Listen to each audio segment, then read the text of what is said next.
song on this list. Quick, delete the VOD.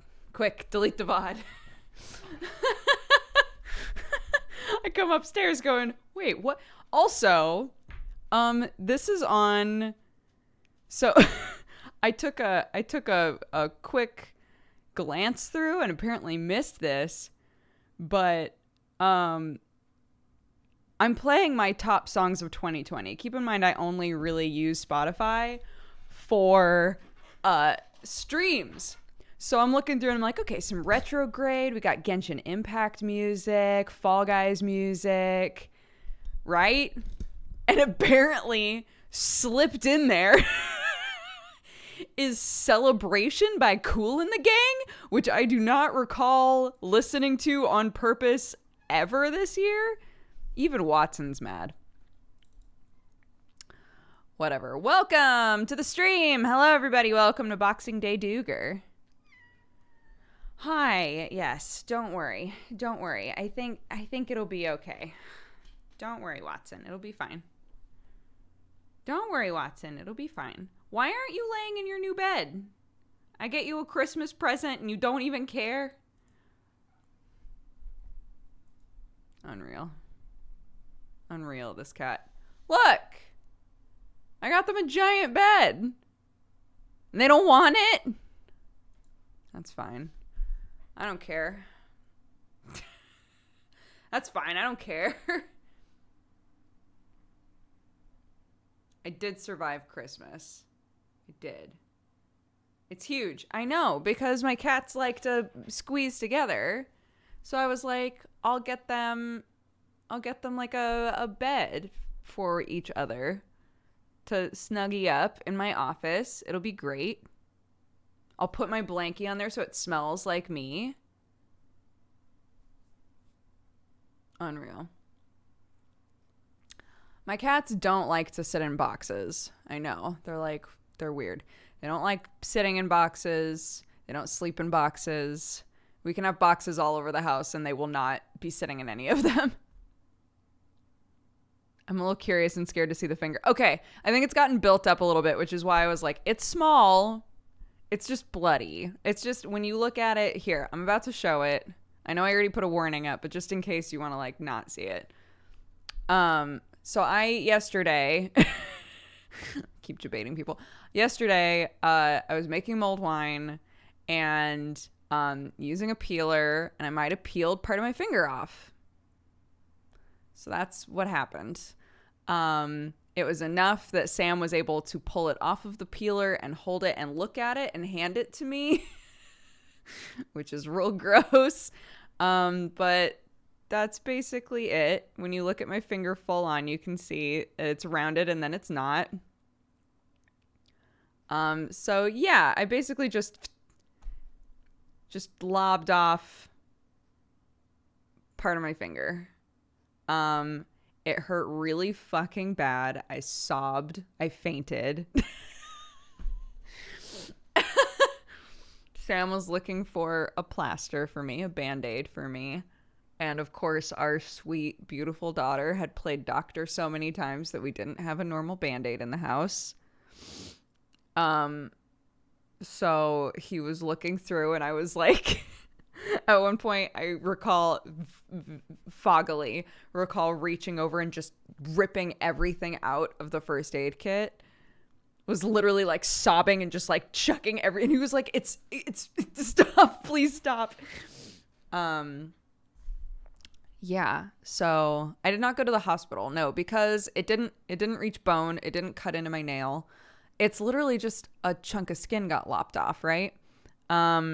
And so once we were able to put a Band-Aid on it, I was like, we'll just see how it does with the bleeding. Talked with a couple of friends that are in the medical profession, including Dr. John, who some of you guys might know. And John was like, honestly, like, I mean, people do come in for that, but from what it sounds like, they're probably just going to bandage you up and send you home. So, you know, just make sure that it's like coagulating, that it's doing what it's supposed to do. And, you know, they're probably not going to do anything for you at the hospital. I don't know that they would even give you stitches. So I was like, okay, great.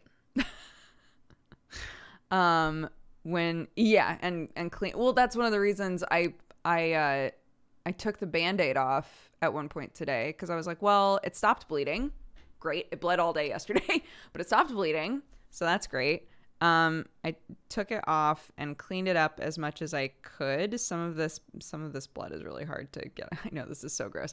Some of it is really difficult to get off without it just being like so unbelievably painful. So I didn't clean all of it, but yeah, I did my best. I rinsed it out a little bit, and then I was like, I think I'm just gonna leave the bandage off right now. So yeah, that's what happened to me yesterday. And then Sam, when we were eating dinner, leant over a candle, because we were being all fancy, leant over a candle and lit his hair on fire. It was a great day. It was a really good day. Everything went fine.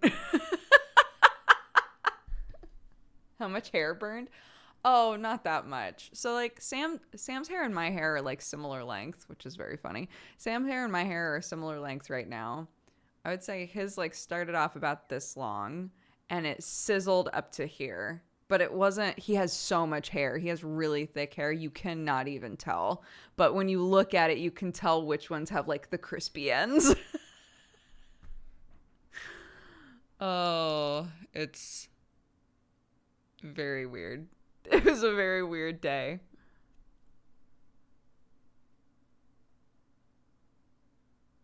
Christmas Eve was great. I took a bunch of your guys' suggestions. We all like got into our pajamas at one point. We took a walk and like saw some of the Christmas lights on some of the like farmhouses around here, which was very cute. And of course, Sam and I are like freezing our asses off. And Clarky's like, "Isn't this fun? Daddy, are you having fun? This is so fun." And we were like, okay, she's having fun. It's good. It's fine. We made hot chocolate, and we put out a mince pie for the big man. And yeah, we did all that stuff. It was very fun. It was very cute. Sam went really ham on the Santa stuff, which was very cute. So like, we treat it more like a game. You know, kids love. Yeah. So, I just realized I should probably curb how I'm talking about that. But anyways, so yeah, it got like all set up. It was very, very fun. Santa. That's very cute. Happy Boxing Day. Happy Day of the Return. Thank you. Somebody was asking like what Boxing Day is in America. We don't do Boxing Day in America.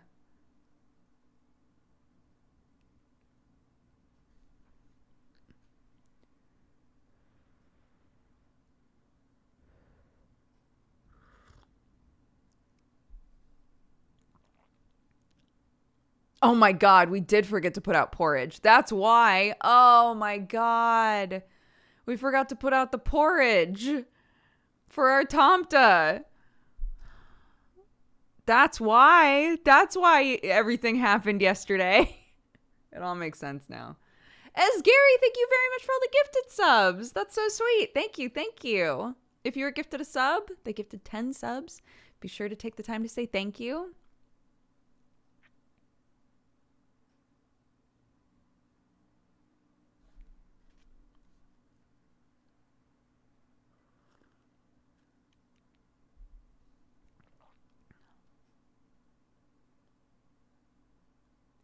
Yeah, so here it feels kind of like Black Friday in America. It's like a lot of stuff is, for the most part, things open back up. If this is a normal year, things open back up. There's a bunch of sales. So, like Sam's dad yesterday was saying that he's gonna, look for a new TV stuff. But yeah,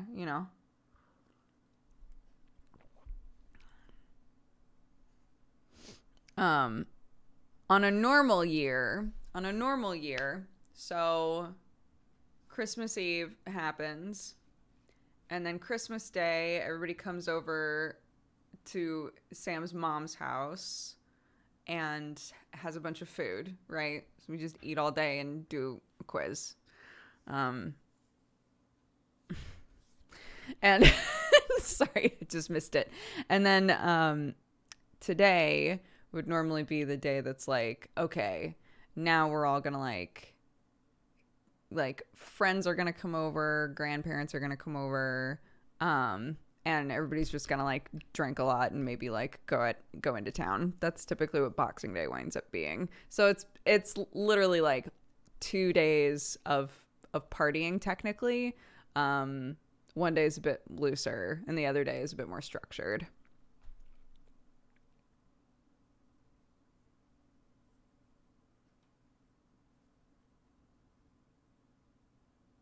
I feel like today was affected more because usually I'd see my cousins. Yeah, Sam's cousins would come out. We would see all of them. The first year that I came, everybody invited like their close friends over as well. So like some of Sam's friends came over, Ollie's friends came over, right? So it was just like a packed house, which is fun, you know. It's fun when you're able to leave when you're done. And since we live here now, it's like, great. If there's like a big thing, we're able to walk away. But it's fun when it's not 2020. Exactly. It's all of this stuff, a fun time in a different year. We have already been in tier 4. We are close enough to the London area that we've been in tier 4 since tier 4 was announced as being a thing. So yeah. So we can leave to go grocery shopping. And that's it. We did go, we dropped presents around all of the houses. So everybody like swapped gifts. So we did do that, but we were safe about it. The OG tier 4 gang. Yeah, you know.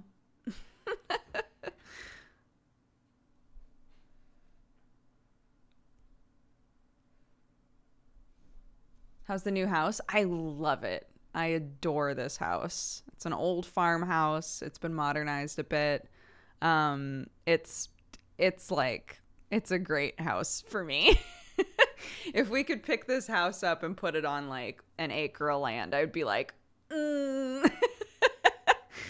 But it's a little bit cramped for Sam.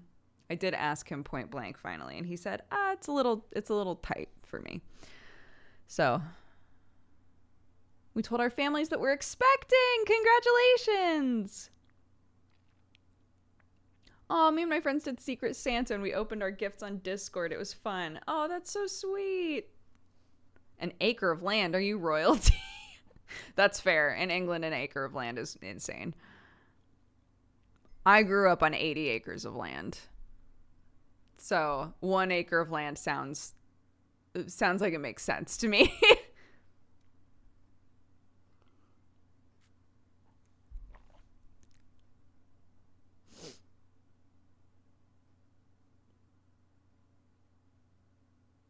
$80 acres of royalty, baby. It's like all woodlands, though. That's also the United States, where it's a lot easier to get, a farm with some land on it.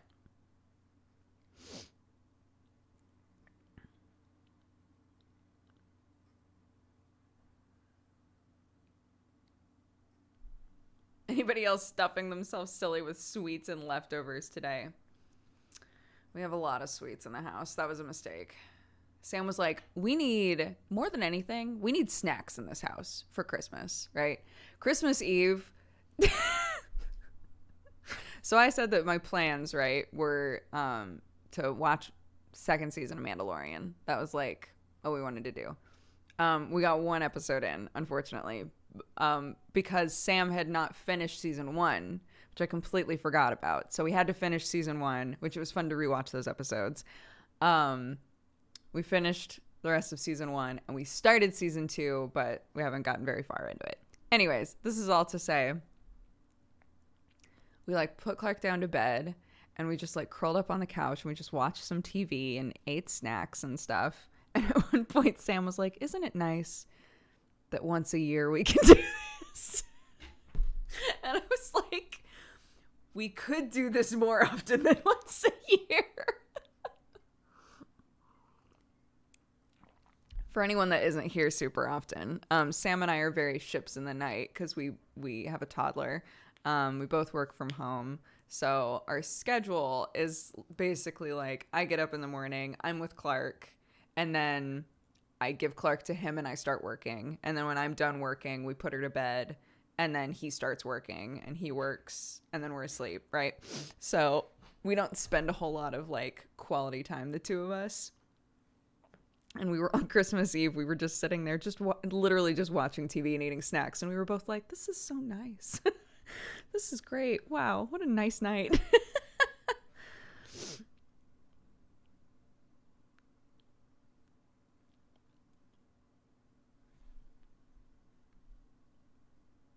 Oh, I didn't see it, Yuli. No, I'm sorry.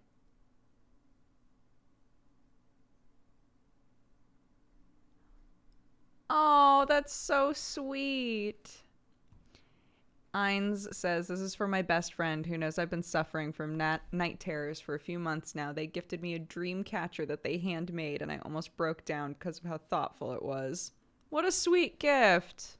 One of those gifts where, like, you can tell the other person knows you, you know, and, like, thought about something that would, yeah. You should spend more time together. I agree. That was how the conversation rounded off, was we should spend more time together. Yeah, and then I forgot to put out the porridge, and now the Tomtas hate us in this house, so we have to move again.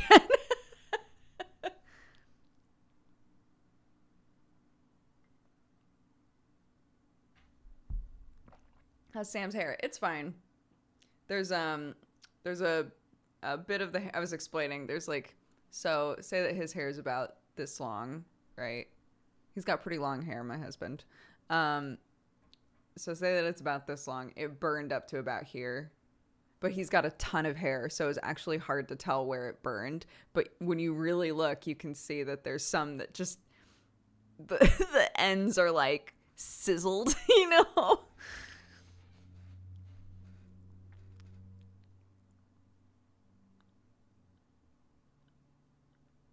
How did it stay on fire for that long? Hair goes up. Hair burns so fast. Hair burns super fast. It was literally like leaned over the candle on fire, and then he started like smacking his head, and it went out. If my bleached hair caught fire, it would burn quicker than his did. It would be gone.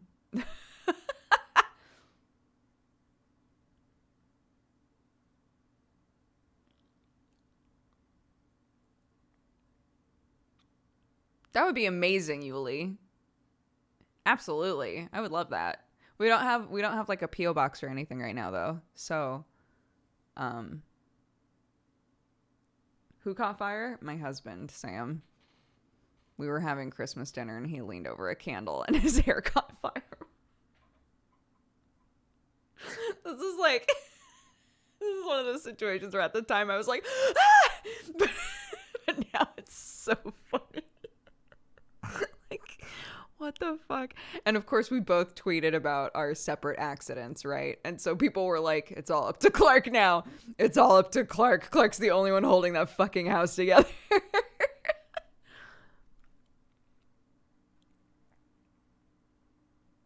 His situation is so much funnier than yours. I agree. Mine is horrifying to me. I just remember just like sitting there, like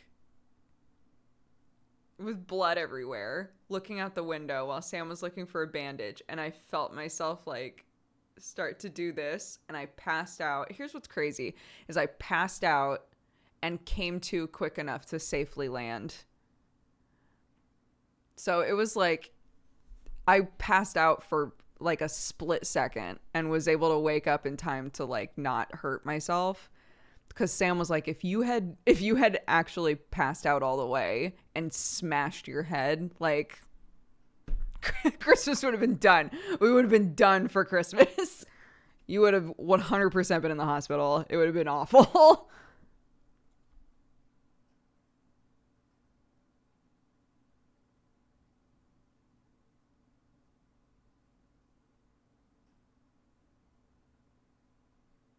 The way you tweeted about it was so funny though. I felt bad because so many people were like, "Are you okay?" Like legitimately worried about me. I felt like I tweeted it in a way where it was obvious that like I was fine, but but I had so many people being like, "Are you okay? I saw your tweet. Are you fine? What happened?" My mom texted me like, "Where were you? What happened? Was Sam there? Was Clark there? Is everyone okay? Are you okay?"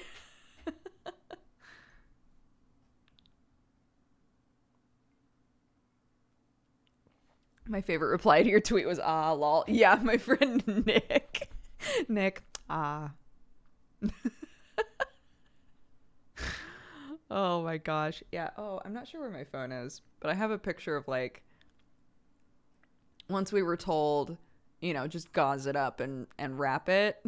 I have a picture that's just my finger just wrapped in gauze all the way up to here. It just looks so silly. Because it is just small, but it was bleeding a lot. It was bleeding a lot. So yeah, we were like, I guess. I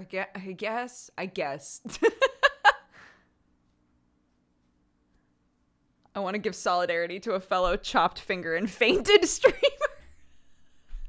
I'm delighted to be part of the club. Is it just you and I?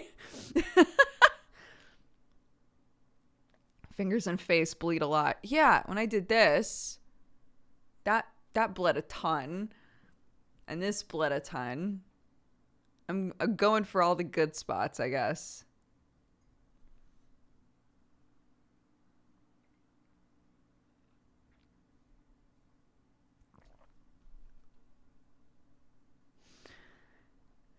Fresh sailors to the ship have to spend a few months working with cooks. During my stint, one of the other guys, one of those big, tough guys, cut his finger and immediately dropped. I woke him up and got him bandaged. He told me I wasn't allowed to tell anyone, and I informed him I would be telling everyone.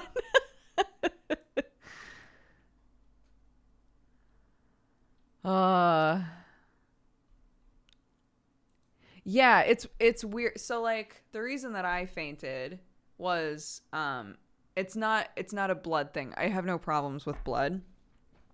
It was the nausea from the pain.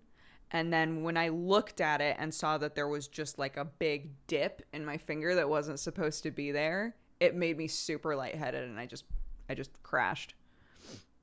So yeah, it's a shock. It's a shock to the pain, and the visual of it can combine to just make you like, that's wrong. that's not how that's supposed to be.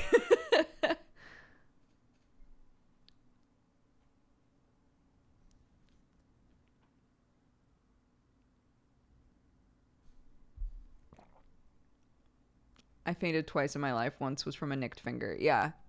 I've done it this time. I did it when I was younger, when I was at an outdoor fair, and my mom thinks it's because it was too hot. So again, like Oregon is England weather. It's hot maybe 1 month out of the year typically. And every single year we would go to Lake Tahoe to visit my auntie and my uncle. And we went to an outdoor fair in Lake Tahoe, and I was not used to the heat. And like literally we got out of the car and we walked around a little bit, and I was behind my mom and my auntie. I keep almost saying auntie, but I don't call her auntie. I call her auntie, so it feels wrong. So, yeah, we were walking and I was like, I don't feel very good. And then blacked out. And woke up in the strong, comforting arms of an old lady that worked at a ceramic stand. And like at that point, a crowd of people were like, "Oh no, a child!" And and I got dragged into they pulled me into their tent and got me like fruit to eat and stuff, which was very sweet. And yeah, all that to say, my mom and my auntie like knew something was wrong because there was suddenly a commotion of a child.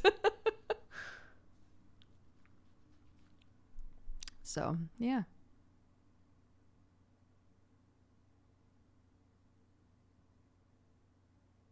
Is it coffee or tea? It is coffee.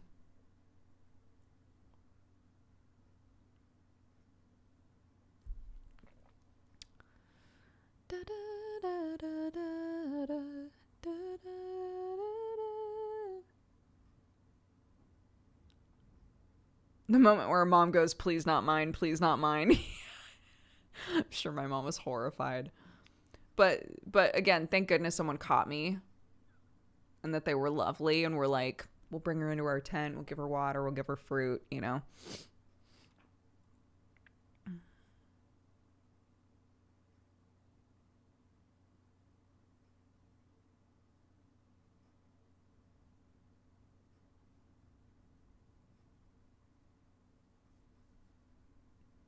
Did you wake up on the floor? No, I was just saying actually I fainted for just like a split second basically. So I was standing up and then I was falling and people were asking if I whited out or blacked out. I don't know. I don't recall. But what I do know is I came to like right before I hit the floor and managed to not smash my head on the ground. So thank God.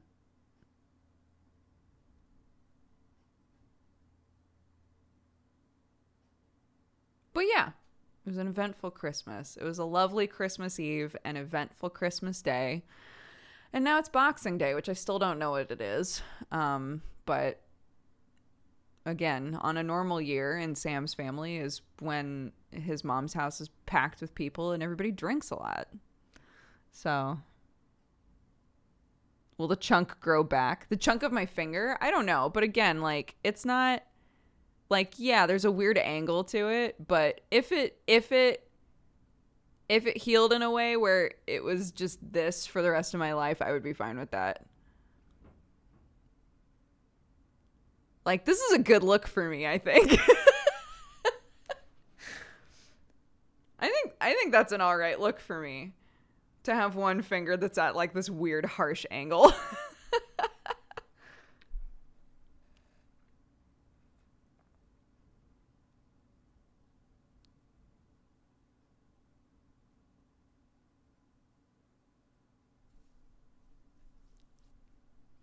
How did Clark react? Oh my God, guys. Sorry not to keep telling stories about this. We don't have to talk about my finger incident all day.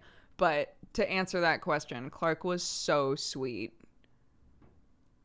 And I know that like kids replicate the way that people in their lives like treat them in situations, right? It was so comforting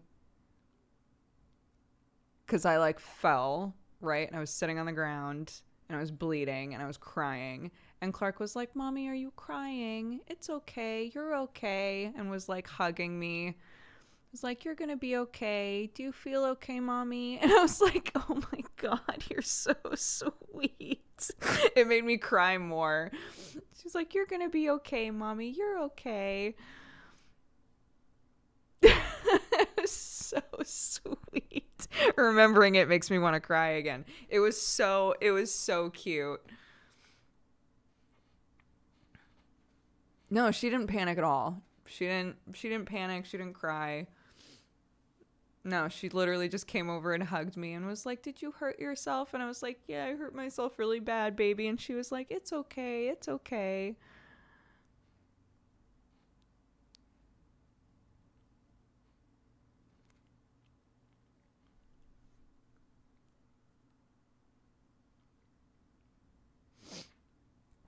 I like that you got her safety knives around the same time. Yeah, she has safety scissors now and safety knives, so that she can like do more crafty stuff and help in the kitchen and things like that.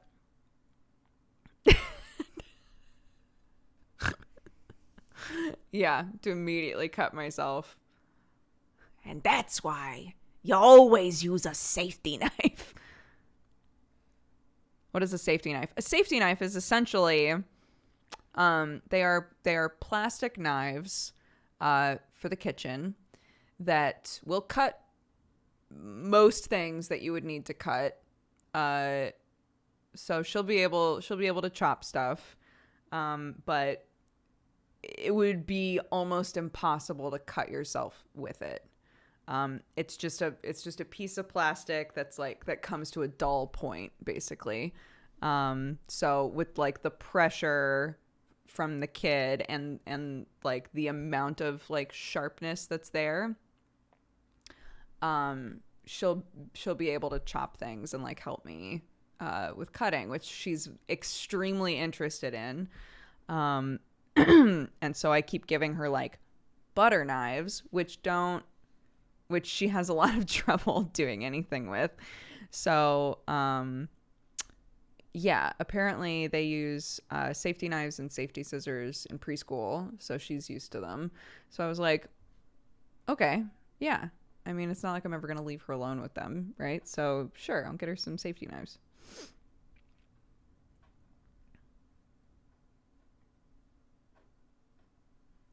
One of the reviews on the ones that I got, which there are tons you can get, but one of the reviews on the ones that I got was a person who was like, I attempted to put the amount of pressure that a 5-year-old might be able to muster while pushing it on my own hand and was unable to cut myself. And I was like, this is a dad for sure. They were like, I tried to replicate the amount of pressure a 5-year-old might be able to put on a knife while putting it on my own hand and was unable to do any damage. And I was like, great. You know what? Honestly, that makes me feel pretty good about buying these knives.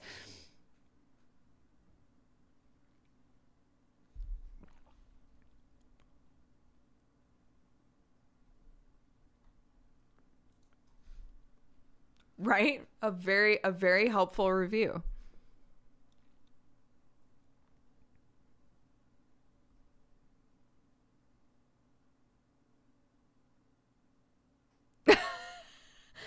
I bought my child these and cut my own finger within days. Not with these knives, but with another one. They are cursed. Do not buy.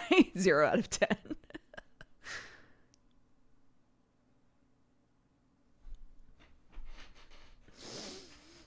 Yeah, happy holidays, everybody. I hope you've all been safe and happy. Hope you've had less accidents than my husband and I. And if you did have an accident, I hope that it turned into a good story.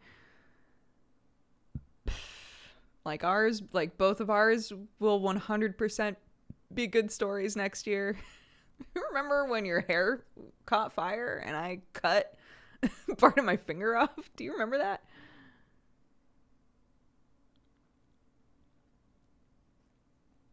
Sam burned some of his hair off on a candle.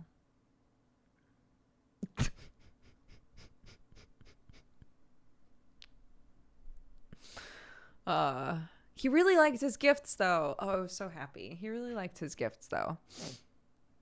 Clarky and I set up his like workout area. So all of the stuff that came from the old house, like his weight training stuff, was still in boxes. So we unboxed all of it and set up like an area in the car park for him.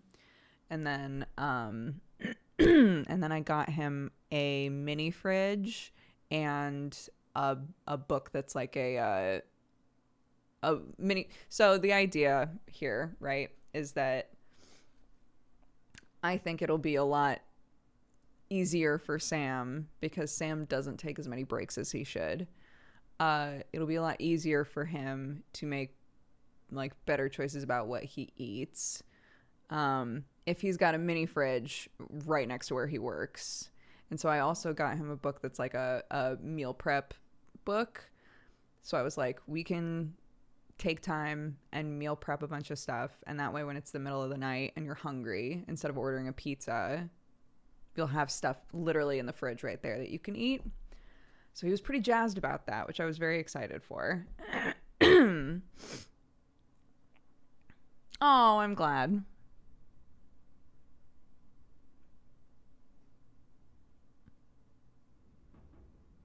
Yeah. Do like, little things like snacks and hard-boiled eggs and stuff, but also just full-on meals. His schedule is just completely different from mine. Like when I eat lunch is basically when he's eating breakfast, right? So he has like another meal that happens in the middle of the night. And if he just has something ready to go while he's working, I think that, yeah, it'll be good. He might have allegedly said, "You were the best when telling this story." Oh, that's so sweet. I'm very glad. Here's the here's the thing. So it's the meal prep book, right? And then the fridge, like those were the two like wrapped things for him. Originally the fridge was gonna show up like a few days before Christmas, and then it said it was gonna show up a few days after Christmas, and I was like, he's gonna think I'm shading the shit out of him if the only thing that I give him is a book on meal prepping. Can you imagine if I'm like, I swear there's another gift, but here you go. It's just a book that's like healthy meal prep. I was so glad. I was like, these gifts go together. Thank God the other thing showed up.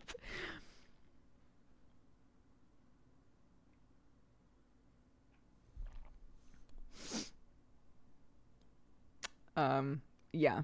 So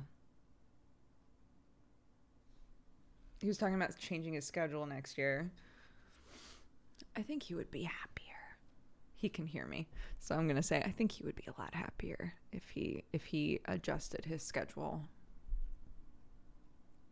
Let's do a cheers to your finger. Oh, let me open up the channel points. Ba-bow, ba-bow.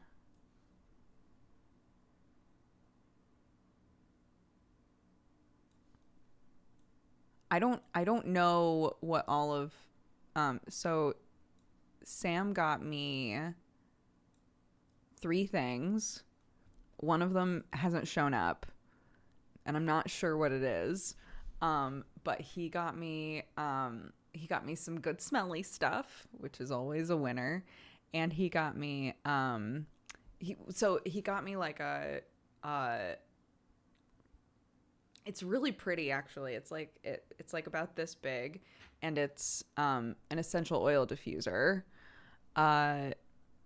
So I need to double check like which oils I can use in it around the cats, or at the very least like use it in areas the cats don't go. So, but it's really pretty, like really, really pretty. It's like white, and it's got this like really nice design on it, and it's just compact. I'm very excited to try it, but again, I want to make sure that I'm using oils in it that are like okay in the house. And then he got me 2, oh my god, they're so cute, these 2 little there's basically like, it's like a little wood house with a fence, and then on the inside are little pots with everything that you need to grow herbs in them. It's so cute. Here's my plan. So he got me 2 of those. So there's 2 little houses with the fence and the herb pots, right? Adorable. So I was like, oh my god, this is a sign, because I've recently, and again, I know you don't have to tell me that this is yet another example of me like mentally getting into a hobby that I've never done before, but I was like, this would be so perfect. I've been watching people make like mini-scapes, right? So people that design dungeons and things and like paint them and put like fake grass on them and all of this stuff, I was like, holy shit, I could make these houses look super cool. So I've decided that I'm going to like decorate both of these houses and put them on planks of wood and add like landscape around them and stuff. I think it's gonna be so fun. And Clarky can help me. Clarky's super into like castles and fairies and stuff right now. So kind of a common thing that parents will do with kids, I think, is make like little like fairy homes and things in plant pots. So we could do that kind of a thing together, which I think would be so cute. So yeah, we're gonna make one of them at the very least is gonna be a little fairy garden, and I'm really excited about it. And I don't know what the third thing is. He said it's something cozy. I'm gonna 100%. I'm gonna message Jimmy and be like, hey, so I really want to do this. Here's a picture of it. What do you think I need?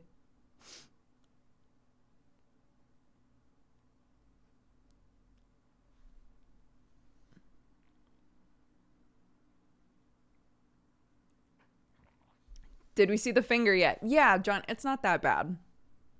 I mean, it's especially not that bad now. But like if I do it this way, you can see there's just like a chunk that got blobbed off. But it's breathing. It's okay. It bled most of the day yesterday. But I've cleaned it once today, and I can touch it and it doesn't hurt anymore. Although the tip of the finger is numb. might not be a good sign. I don't know. Yeah, that's what yeah. You said that, John, and another friend said the same thing. That like it sounded like all you needed to do was dress it and hope that it stopped bleeding, which it did. So yeah, it's not horrible, but my God, it hurt so bad. It was an unreal amount of pain for me.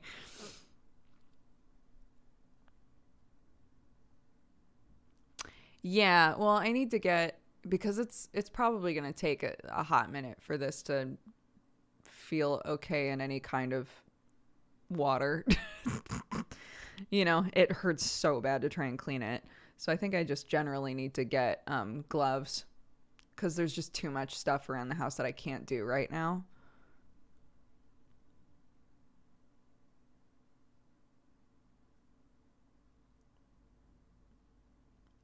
Yeah.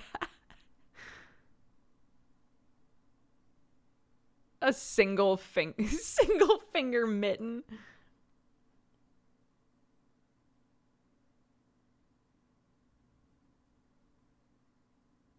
Oh, that's right. Yeah, like they use on Chopped when people chop their fingers.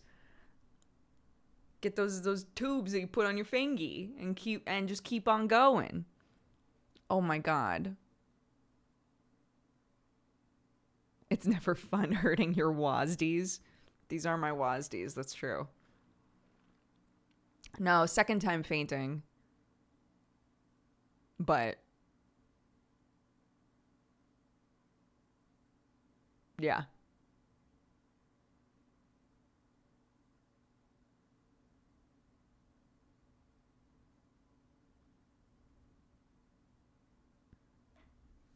Pop a thimble on it. I do have a thimble. I do. Well, my daughter walked away with it. There's a thimble somewhere in this house. I'm not positive where, but there is a thimble somewhere in this house.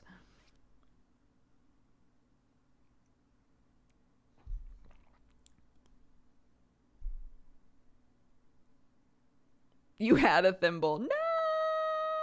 You want to know what sucks? So, like I said, we dropped all the gifts off, right? and I got a message from Beth. Beth is River's mommy. So I got a message from Beth, and she was like, "Oh my God." So to catch you all up, there are 2 handmade gifts that I put with everything for the kids that are currently in school. I made them all bracelets, like friendship cousin bracelets, basically. And then also made them hand warmers. Clarky and I made the hand warmers together. We've been using ours a ton, actually. So I was like, I feel like these are a good gift. Like once we had them made, I was like, these are awesome. I'm using these all the time. We used them when we did our walk on Christmas Eve, because when Clarky's hand started to get cold, I would just hand her one of the hand warmer bags and she would just hold on to it. It was amazing. Anyways, so Beth texted me and was like, "Oh my God, I never would have thought of this, but now I wish I had like 10 of them." And I was like, "Yo, I've gotten very good at making them now, so if you want more, just hit me up."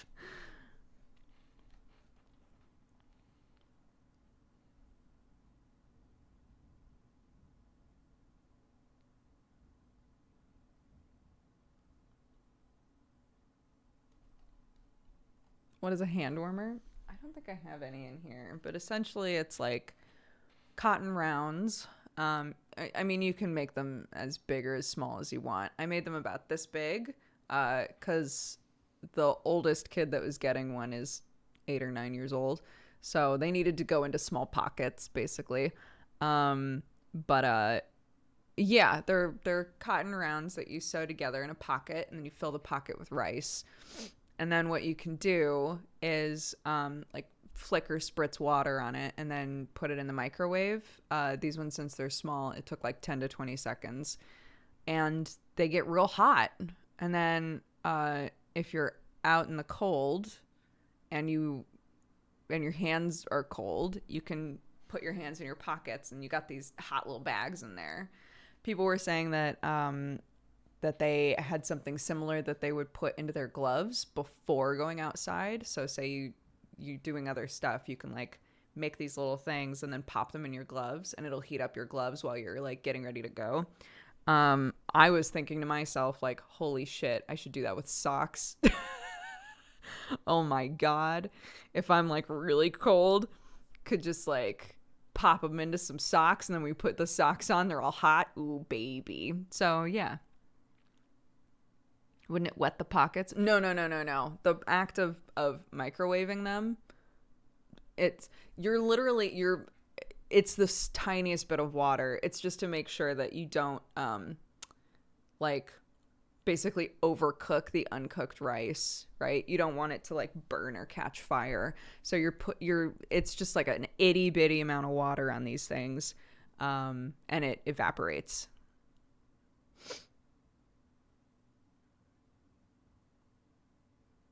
So yeah, they were a hit. Amazing.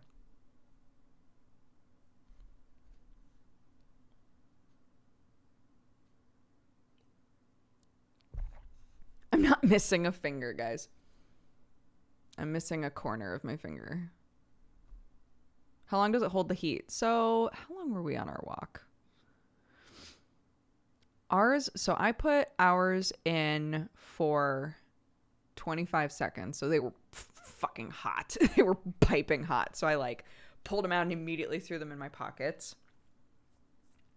And then we went on our walk on Christmas Eve. And I want to say that we were walking for 15 minutes. I don't think it was 20 minutes. That seems too long. I want to say it was like 15 minutes. And they were warm when we were home. But it would depend on how cold it is outside. You know, if you have them out of your pocket versus in your pocket. If they're in your pocket while you're holding onto them, obviously they're going to stay warm for longer. But for just a little walk, yeah, they were great. And like Clark, you know, would off and on either want to be holding our hands or not holding our hands. And so at one point Sam like picked her up so we could, you know, keep walking at a good pace because we were fucking cold. And I handed her one and she just held onto it like this. which was very cute. And I was like, oh, these are coming in so handy, baby.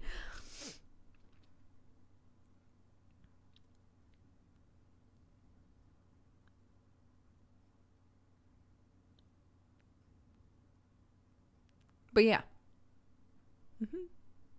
You just have to make sure if you're making them that the thread and the fabric that you're using is like completely natural. Well, I mean, I guess metal is natural, but no metal because it's going in the microwave, right? You don't want anything that's going to spark or anything that's going to melt. So any like poly blends have plastic in them. So that's going to melt. A tester that you can try just burning it. If you're not sure what type of fabric you have, if it burns and it turns to ash, just like take a little bit off, right? If it burns and it turns to ash and it has kind of like a natural like grassy or earthy smell, it's probably cotton. Also, one of the tests that I would do occasionally is 100% cotton. If you ball it up in your hand, even for just like a second and then let go of it, it creases. So you can put wrinkles in it immediately. So there are lots of different tests you can do to double check that the fabric you're using is 100% cotton, but it's the safest to use for this sort of a thing because it's going in the microwave over and over.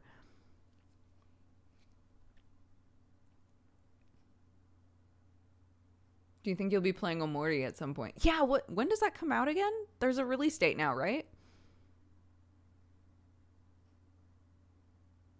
It's out? It's out now? Holy shit. We're playing that next week. Absolutely. It came out on Christmas? Magical. Yeah. For sure. Let's play it Monday. Hell yeah. That sounds great. Oh my god, Omori. It's out. It's real. Wild. I wonder how long it is. Are we going to finish up the Hot Husband Hunt puzzle game? Hot Husband Hunt puzzle game? The Call of the Sea? Hot Husband Hunt. Fuck. I was going to maybe stream tonight as well, since I haven't streamed the last few days. I was going to do an extra stream tonight. Maybe we should play it tonight. Because you're right, we do have to finish Call of the Sea.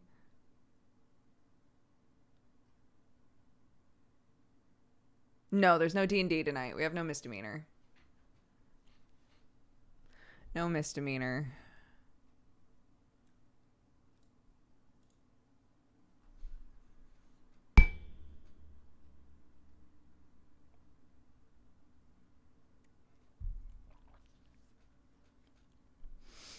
Yeah, so Call of the Sea Monday at our normal time. We can start playing Omori tonight. I'm so curious how long that game is. It's got to be longer than a normal stream of mine because I don't stream super long. But Monday, depending on how I'm feeling and how we're all doing, maybe extra Monday night stream and play more Omori. Maybe. But it would only be a couple of hours because Monday night is also the finale of Vinland Saga We Watch Things. So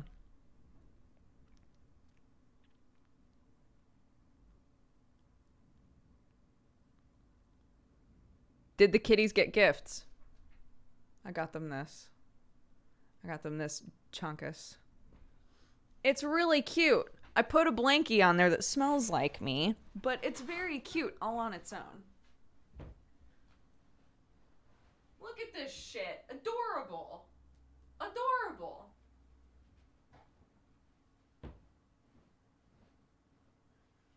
Also, this thing, so cool. Ugh.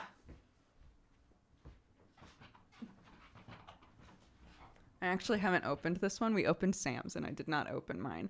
But Wizards sent both Sam and I like Christmas boxes. Oh my god. Sam showed his last night. Oh my god. It's so cool. It's so cool.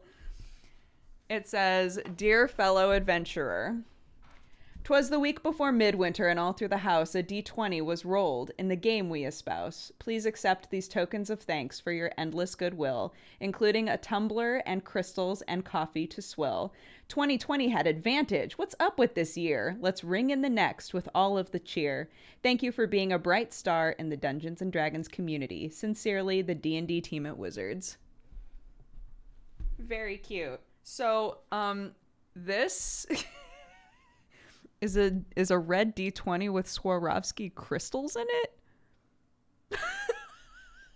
I have no idea how to get it out of there.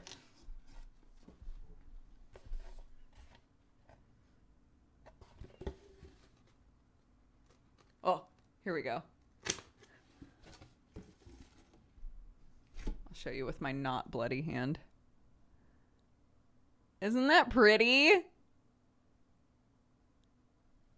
It's heavy too. Ooh, baby. This is the moneymaker one. That's the, oh, I just realized I have another thing I can show you guys. Holy shit.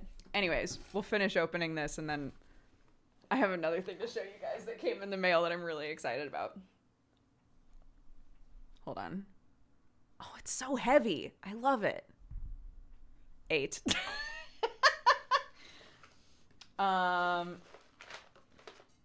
We got some coffee, beans of holding, roasted specially for the D&D team. Hell yeah. Make some of that later. Cute dice bag. To put this in there. Bam. Now it's safe. As we all know, once it's in the bag, it's safe forever. Another Swarovski crystal thing is a sticker of the D&D logo made out of crystals. What am I gonna do with this? What do I do with this? How do I keep these things safe? I don't know what to do with nice things. This shit is so good, though. Oh. I fucking love this. It's very textured, which I love. That tumbler fucks. It does. Agreed, it does. Socks. Dund socks. Hell yeah. What are these? Oh, code to play Neverwinter. Okay. A Tervis guarantee for this thing.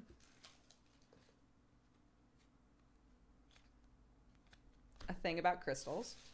I should probably read that since we've established now that I have no idea how to take care of crystals. The top.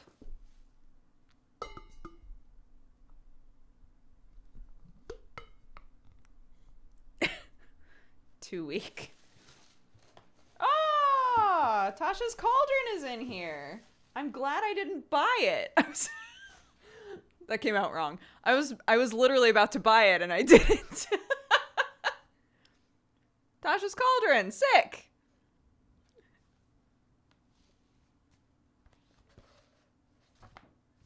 I really like the cover of this. It's the pretty one. It's so pretty. I hear my child talking. And yeah, that's the box. And I want to keep this forever. I don't know what to put in it, but it's too cool. It's like a magnet top and everything. What should I put in this? Minis. Oh shit. Yeah. Dice and minis and stuff should absolutely go in this. That's so cool, dude. That's so tight. That's so cool. I was about to go grab more coffee. Maybe I'll just put it in this. Just rinse this out real fast. And socks. Ugh. That's so nice. Oh, I'm very grateful that they reached out to us. I was saying on another stream, I was saying that the Wizards team in England reached out being like, "Hey, I hear you guys live here now. Like, we have some stuff we'd love to send you." Like, that's how we got Curse of Strahd, the new Curse of Strahd, and this. It was very sweet. So, yeah, shout out to the UK team. They're very nice to us. Make it so it lights up when it's opened. This is good. These are good things.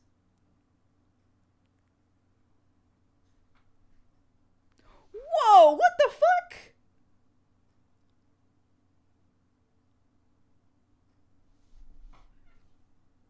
My name is on there. Well, it says Thorn. What the hell? What the fuck? That's so cool. I should not open this.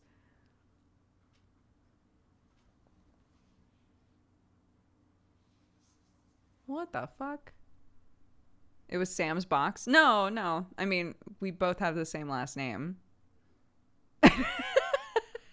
Just in case that wasn't super clear. Oh, is there a phrase in English that one would say to someone who's gotten something new? There's a phrase in Hebrew, but I'm confounded in this situation with an English speaker. Oh, interesting. Like something specifically to say to somebody when they get something new. I don't think that we have like a set phrase for that, really. Oh, God, guys, Sam's last name is so much better than mine.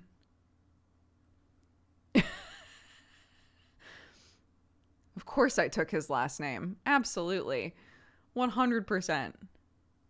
Yeah, we would just say congrats, which is kind of a catch-all. But even congratulations to get something new sounds weird to me. Like, congrats, I would say for, like a big win of some kind, you know? Nice.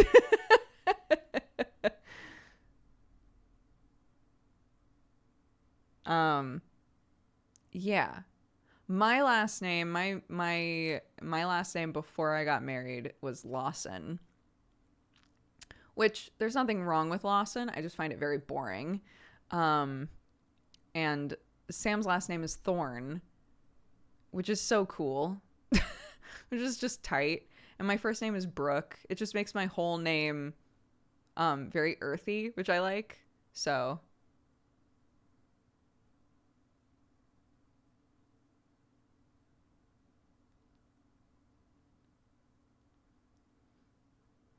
yeah, we're royalty in Final Fantasy XIV. There's a lot of benefits here.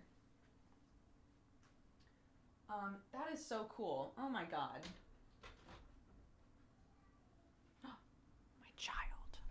My child, she is up and walking around. Okay, I'm gonna...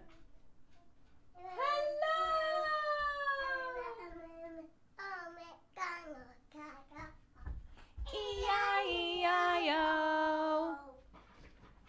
And on his farm he had a cow. E-I-E-I-O. With a moo moo here and a moo moo there. Here a moo, there a moo, everywhere a moo moo. Old MacDonald had a farm. E-I-E-I-O. Yay! She's got the mic, I'm sorry. What's the cow pole, hun? Oh, cow pole is downstairs. It's the serrated downstairs? I think so. I'm about to take a break anyway, so I can help you. Clarky's got a bit of a sniffle. Do you have a sniffle? No. No? Are you sure? Yeah. Does mommy have a sniffle? No. Does daddy have a sniffle? Yeah. He does. Daddy has the sniffles. So he wants the medicine for himself. Is daddy having medicine? Yeah. Yeah. Are you going to have medicine? Yeah. Even though you don't have a sniffle. I do have a sniffle. You do? What on earth? The roundabout.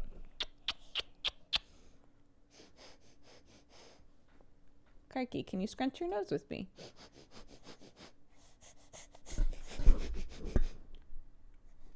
People were saying we smile the same because we both scrunch noses when we smile, don't we?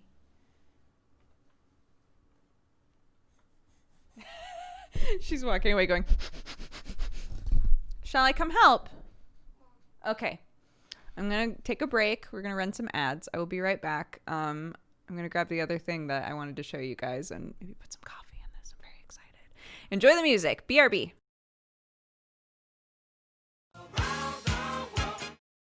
Not that.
Not Arcadum coming in here like a sweetie patoot.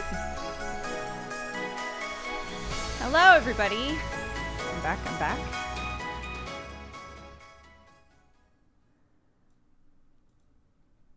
Hello. Bunch of gifted subs happened while I was gone. Holy shit. Avi with 50 subs. Damn. 50 subs from Avi. Thank you so much. Arcadum swung in here and then vanished like Father Christmas with 20 subs. Thank you guys. Holy shit. If you were gifted a sub, please double check who it was. Say thank you. Amazing. Thank you guys. Damn. Smicharuski. Thank you very much for subscribing. Welcome to the Cat Gang. And Will Wall, happy 4 years. Thank you guys. Sir Junks, thank you for the gifted subs. Welcome to the Cat Gang, guys. Thank you. Oh, how sweet. Thank you guys.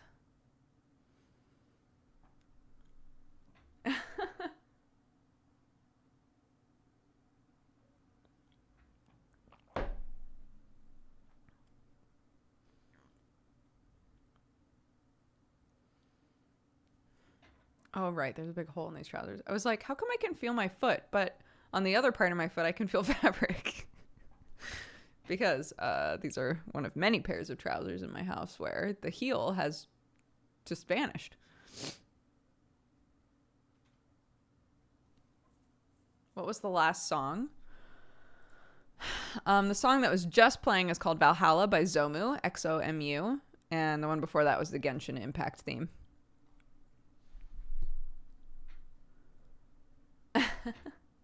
How's the tumbler? Yeah, it's pretty nice, dude.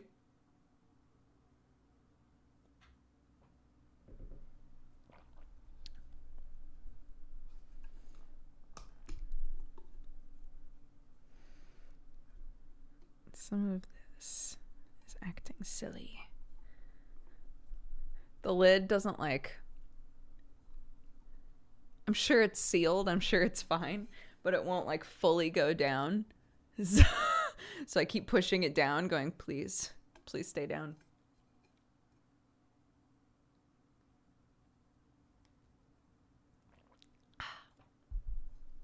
When is the subathon? What's the target for Foxtails? Oh, damn. Subathon would be in February sometime because that'll be my 10-year. And Foxtails is if we hit 10,000 subs, which we're not going to do. If we did, though, I would do Foxtail hair again. Yeah, 10 years, 10,000 subs, 10 months, 10 weeks. 10 weeks, I said. 10 weeks of the Foxtail hair.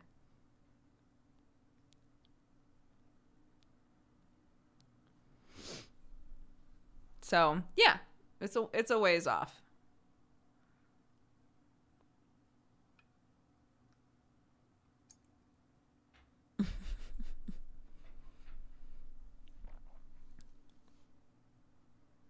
$10,000 subs overall. Yeah. So currently we are at 3,900 sub points. So we're close to 4K subs, sub points, which I'm just going to call subs. We're close to 4K. So it would be 6,000 subs between now and the end of the subathon, which is a lot. And this isn't me challenging you guys or being coy. I'm saying I do not expect us to hit that goal. People just asked for it to be a goal. So I made it the highest goal. So yeah, please be responsible with your money. Please do not participate in the subathon if that money should be going to you and your family and your life. Please.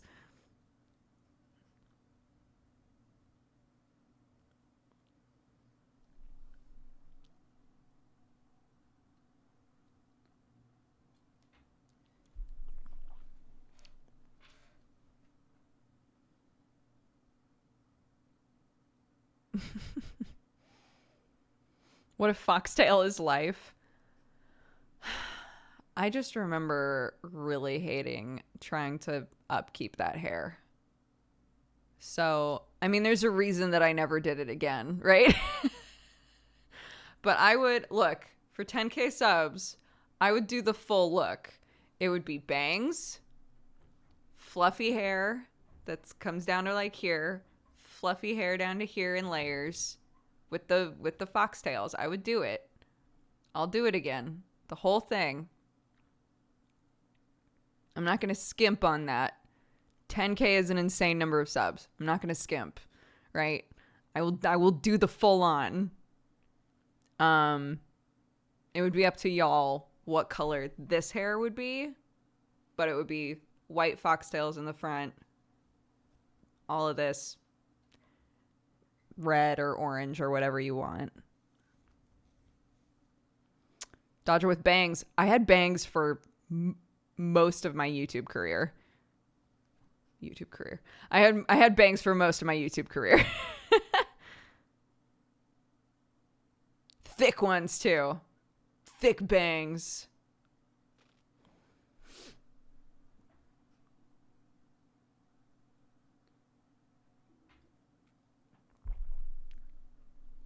I would drag my body out of Tartarus to see that hair again. People loved it, dude. Y'all loved it. It's true. But it is very difficult to upkeep. So, yeah.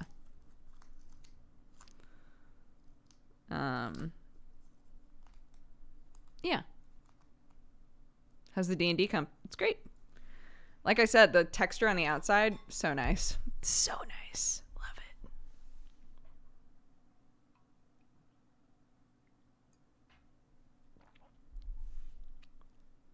We loved you, and we still do, but it's nostalgic. Thank you. That's very sweet.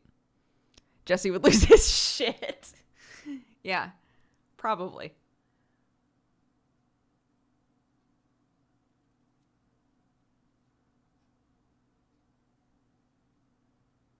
Fox Dodger making a return. If we hit the goal during a subathon, I'm doing a subathon in February. It'll be my first one ever. I want to be really like realistic about the goals. I want them all to be like worthwhile, but attainable and things that I can definitely do. And people kept asking for me to do the old foxtail hair. And I said, sure. You know what? Sure. I'll do it if we hit 10K subs. Which again, and this is not a challenge, I'm not expecting us to hit because that's a wild number. So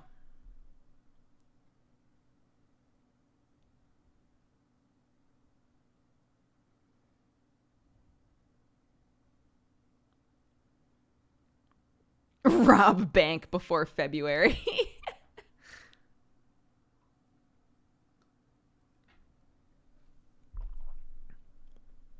No, because like I do think that there's a mentality with a subathon of just like fuck it, spend all the money.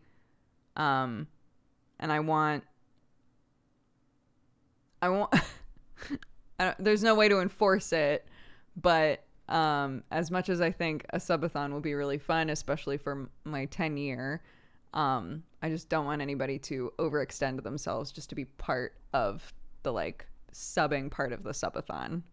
I would much rather that you came and just hung out and had fun and watched me do stupid shit than feel like compelled to spend money when you should be using it to take care of yourselves. So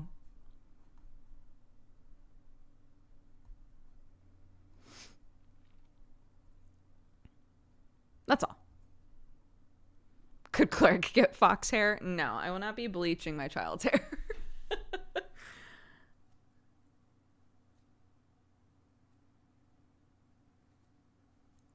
Yeah, the other thing I wanted to show you guys was my coin set from Gametee showed up. I've already opened all of this and done all of that, but it's super cool. So Gametee did a crowdfunded thing for a set of coins, 14 coins, that are all meant to be used in D&D campaigns as like items. Super cool. It came with this. They go very over the top at Gametee, which is amazing. So it came with this. On the back, it says, "Good fortune's charm, and 2 for death's knell, thy heart's fondest wish when thrown in a well." And so on the inside are the coins, which are all super cool, and room for more coins if you have coins that you use or if they make more in the future. And then a set of cards. Hi, OLG! A set of cards that explain how to use all of the coins in game. And the cards are also beautiful. So they're all like gold on the outside.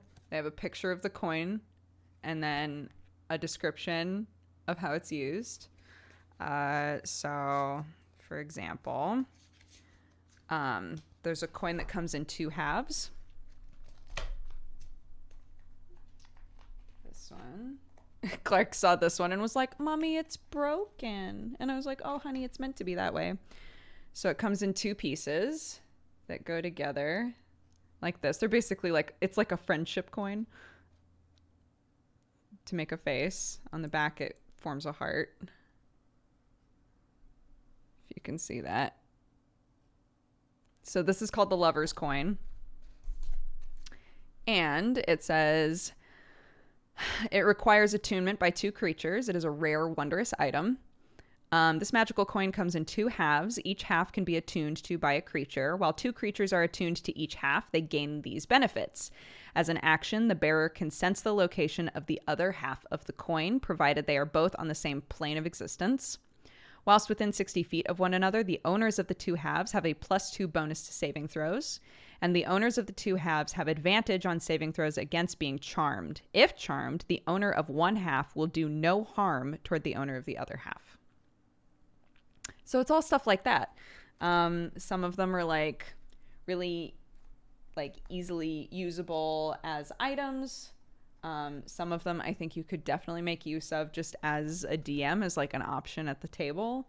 For example, this is not like a concept that's new, but the coin looks awesome. This is a coin that has a 1 on one side and a 20 on the other. Just full risk reward sort of stuff, right? So yeah, there's 14 of them, and they all have different rule sets and stuff, which is super cool. And the cards are awesome. So yeah, these showed up and I was like, oh my God, I completely forgot that I backed this. I totally forgot about this.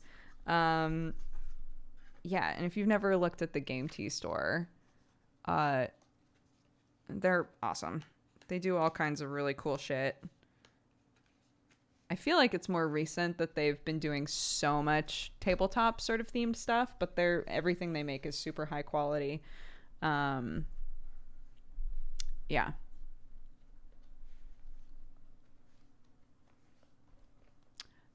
I think they're selling them in their store now, because it was a backed project, and I think they intended for it to go in their shop. Let's go look.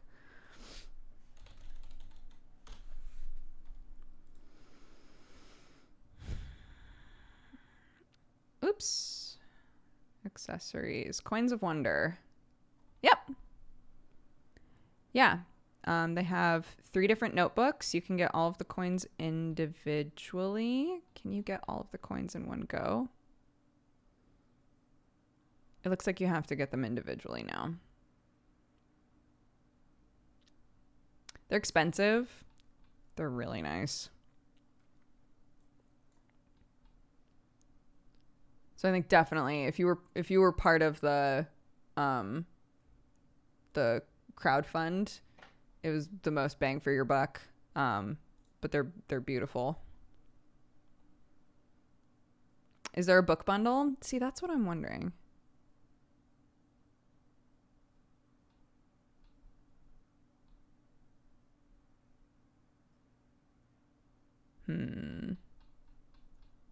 I don't see one, but there might be one somewhere in there.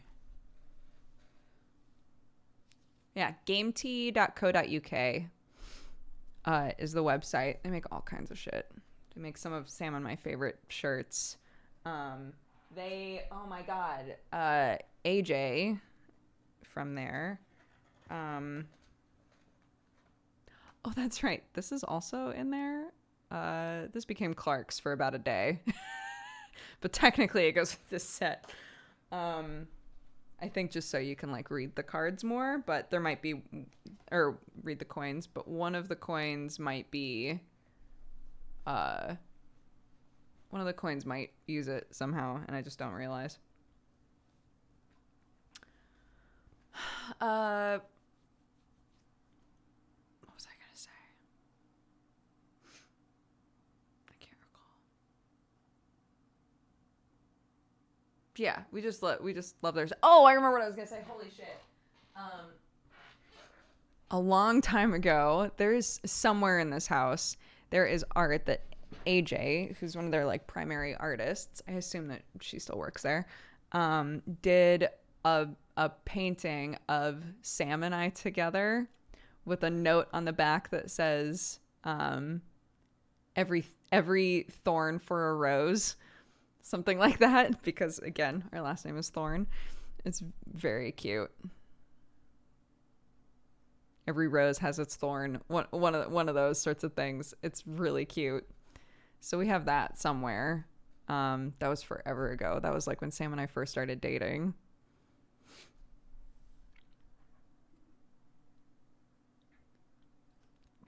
But they've gotten huge since then. Is there still a Dodger section there? What? No way.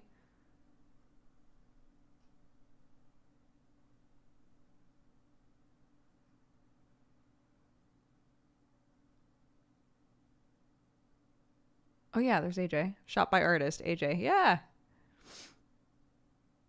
Oh my God. Yeah. If you go to official. Oh my God. Oh fuck. The old Dodger coffee sweater. That was before the brand actually existed. It's all sold out. But that's wild.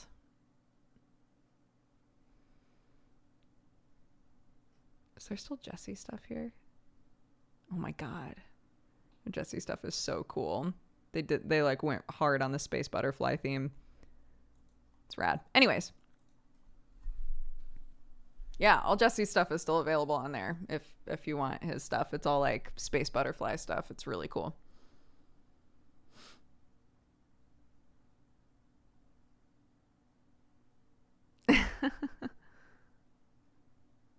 Jesse's done stuff more recently with them than I have.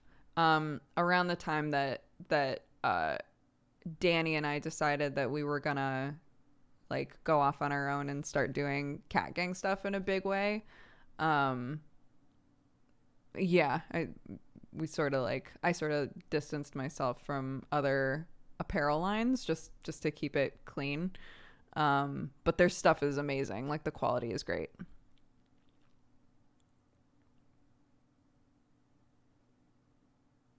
I made it back after nearly passing out from the finger talk. I'm sorry. Remember when you sold Derek underwear? I sure do. I sure do. Their D&D journals look so good. I want one. Oh my God. This is yet another thing that I really do not need to start getting into. But I've been thinking about, I've talked about this before. I've been looking at like easy bookbinding tutorials and keep thinking to myself like, oh, it would be so fun to make like tiny journals for all of my current D&D characters. That would be so fun. I'm not even in a TTRPG game. I just want one. Yo, they're beautiful. Yeah, I don't blame you.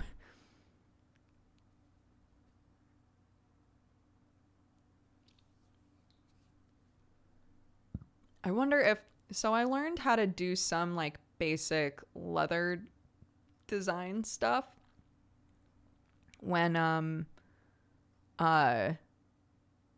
did my thesis project in college, because one of my masks was entirely leather.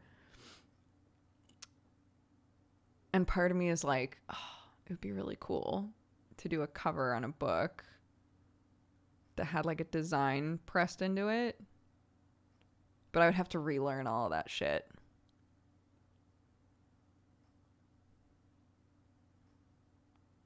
Shane! Hey, buddy. Can't sleep because my mouth hurt. Has it been better since you went in? I know, OLG, you're so good at taking notes in our Godforge. I'm typically like the big dick note taker. I don't bother. I don't bother in Godforge because I know that you're already taking meticulous notes. I know that sounds terrible. I should be taking notes as well, just to supplement, but I don't even bother.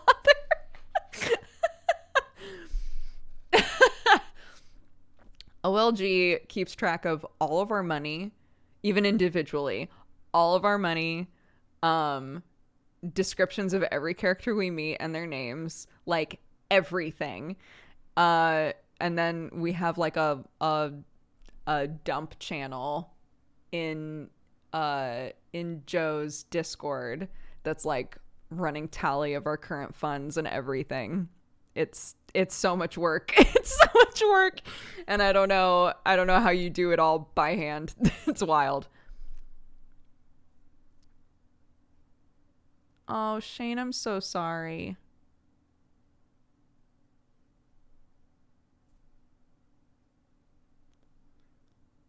Yeah, you're right. No spoilies for Godforged, but it's very fun. OLG is in it. Shane is in it. Jari is in it. Brie Bun and Sam and me. I'm a rabbit. I'm a chaotic something rabbit, and it's very fun.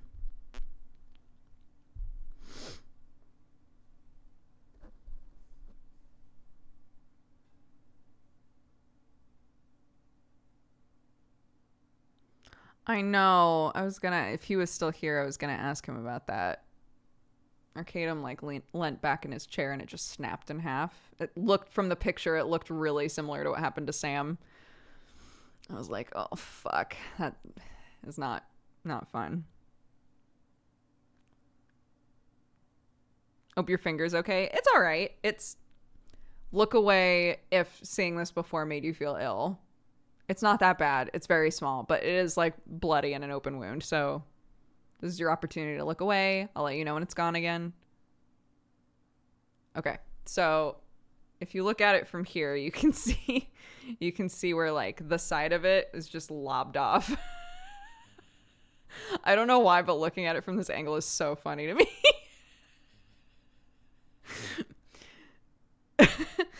It's like round and then it's just not. I was using a peeler. I was peeling a lemon, and I peeled a big old chunk of skin off. Fortunately, it was just skin, but it was enough that it bled all day yesterday. It was very yuck. And so you can't really tell, but it kind of like, it's basically a big chunk that just popped out. So yeah, it was a really good start to our Christmas. The mulled wine was delicious, thank God, because if I made it and this happened and I sobbed and I fainted and did the whole 9 yards over this finger and then the mulled wine turned out terrible, I would have given up. I would have given up. Also, everything that was affected by the peeling process at that point did not enter the mulled wine. I just want you all to know that. We were not drinking gross mulled wine. Okay, anyways, it's gone now. Did you see a doctor? No. It's just skin. It didn't go to bone. It didn't cut into my nail. Like, it was just gauze and bandages.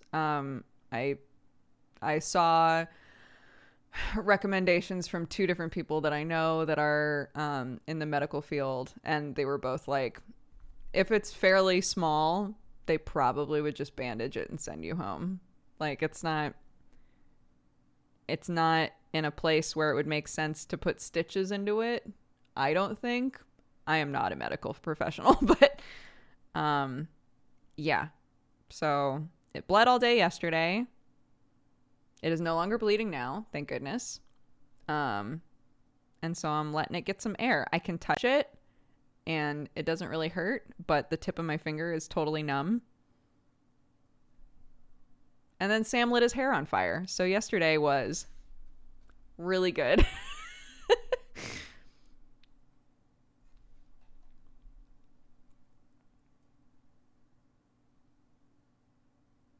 Here we go again. Sorry, I'm done. I'm not talking about it anymore. Sam lit his hair on fire. We can redirect to that. He leant over a candle while we were eating and just like the front of his hair, like this much. So his hair is like about this long-ish, something like this. He leant over. Hair burns very fast. Let's establish that, right?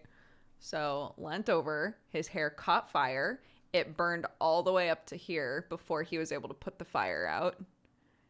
But he has a ton of hair. His hair is super thick. He had a ton of hair. So it wasn't super obvious where, like, what hair was missing. But when we like started picking at it, we were like, I see the singes. So there's like some hair right in the front here that's just singed. What are you gonna do? And we were like, oh my God, if my bleached hair had caught fire, gone. It would have all just been gone. It would have been over. Yeah, Clark was around for both. She was very sweet and comforting to me, and it made me cry. And she did not notice anything happened with Sam, because I don't think she understands the value and magnitude of hair being on fire. So she just continued to insist that she didn't want any food and that she would like to get up and leave. So we were like, a little distracted, honey. There's something else going on right now. So yeah. Kids.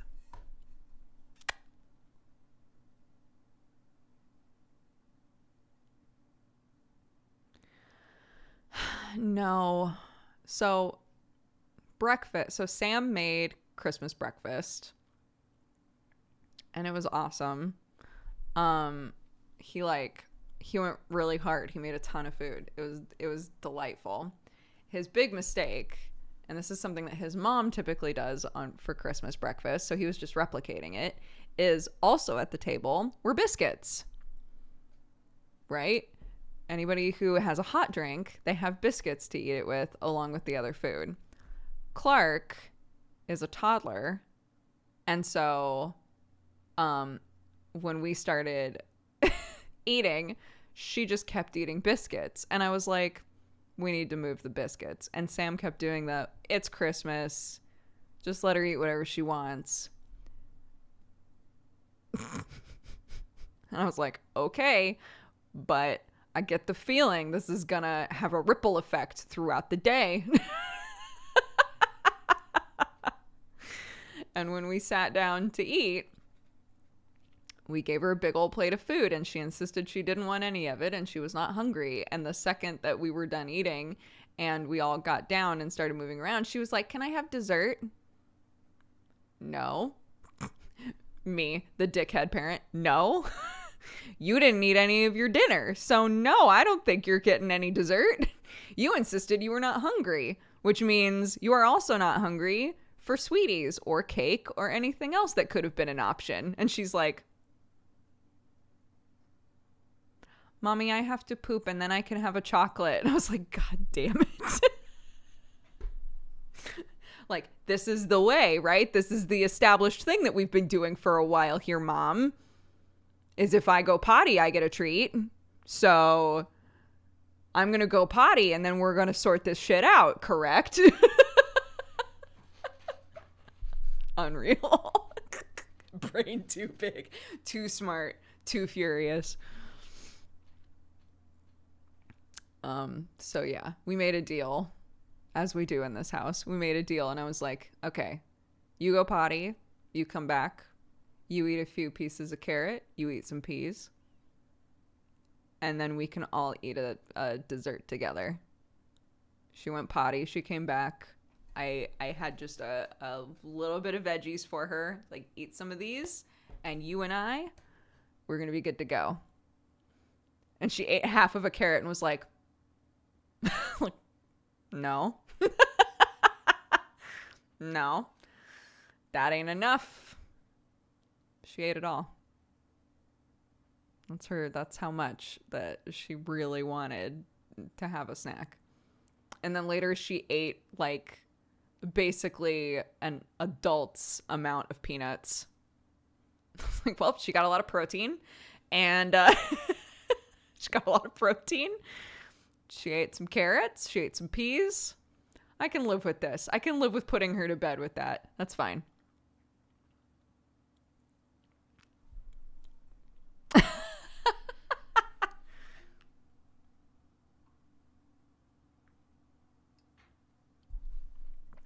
Babylon wants to know your location. Literally, so many things in this house now are done with, like, a handshake deal contract. Also, I think I was telling you guys that our neighbors are like elderly, like older people. They were so cute. They, like, under cover of night, left a gift at our doorstep for Clark. And we were like, what the fuck? So we under cover of night left them chocolate at their door with our phone number. And so they texted and they were like, oh, you shouldn't have brought us anything. We don't have grandchildren, so we wanted to take the opportunity to get something for a little person. You didn't need to get us anything. But when this is all over, you are absolutely coming over for dinner. And we were like, oh my gosh. We have incredible homeowners. So, like, the landowners that we're renting from are so nice. Like the best. Our neighbors are just super old people living their best life, that have, I guess, adopted our child as a grandchild. So cute. I'm just like, this is amazing. Night and day. So, yeah. I saw the older lady that lives next door. I can't remember what I was doing. I was out. It might have been when we were setting up Sam's like, workout area in the car park, but she was out going for a walk, and I don't even remember what this story was going to be. What the fuck? She's adorable. I don't remember what the story was going to be, but she's adorable.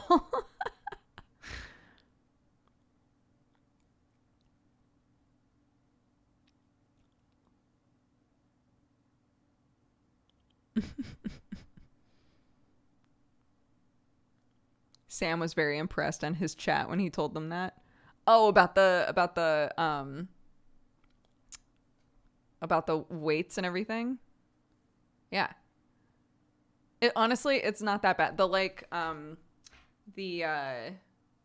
bench is not very heavy.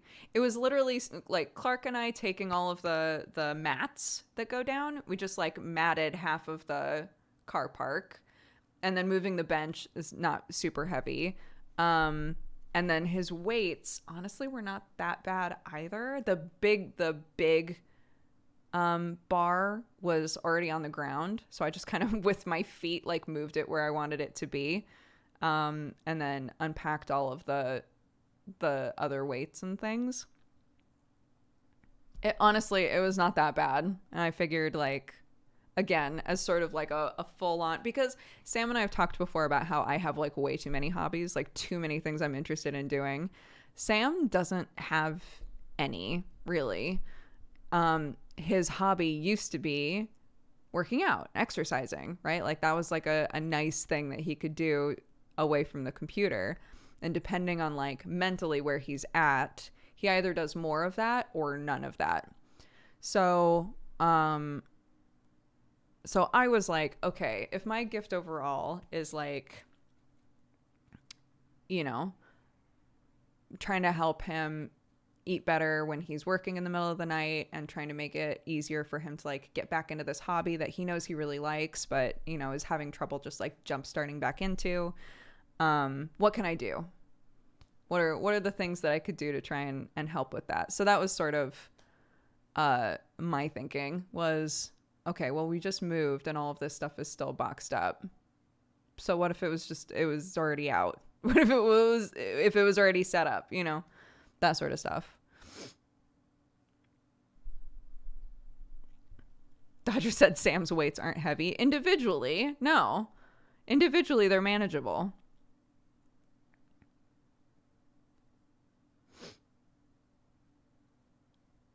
I miss the gym.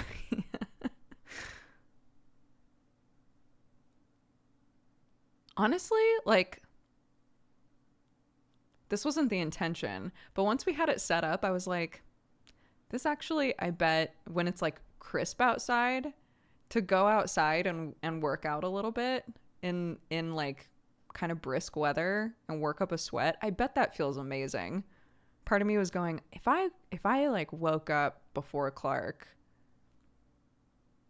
and like bundled up a little bit and went outside and worked out, I bet I would feel awesome.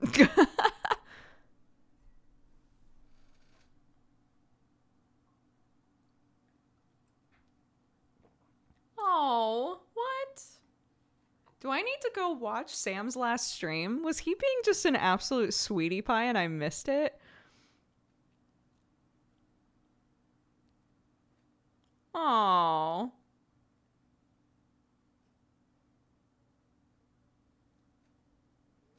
What did you get? Sam got me a very pretty oil diffuser. And one gift that hasn't shown up yet, but Sam said it's a cozy thing, which is absolutely my vibe.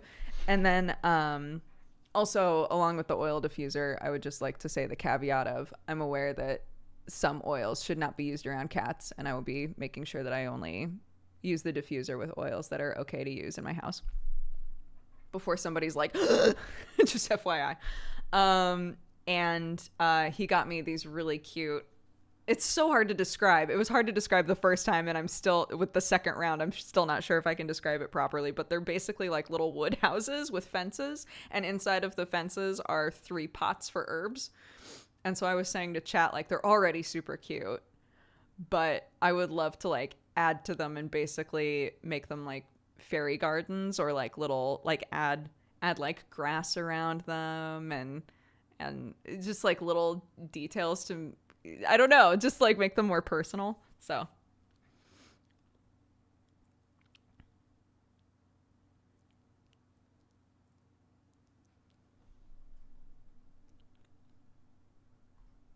an oil diffuser is so it's something that you can put essential oils into. So a lot of people like to say that you really love the smell of lavender, right? You could put like a couple drops of lavender essential oil into this thing and turn it on, and it would diffuse that into the air so that the room smelled like lavender.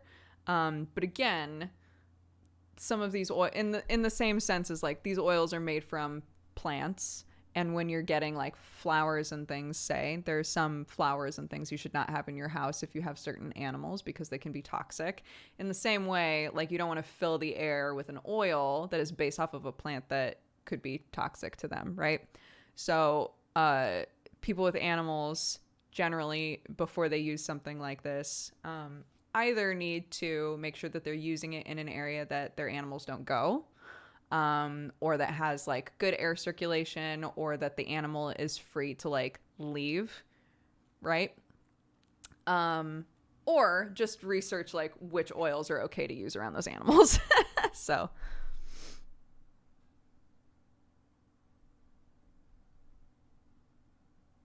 yes, I have those dryer balls and I've never done that. put oils on the dryer balls.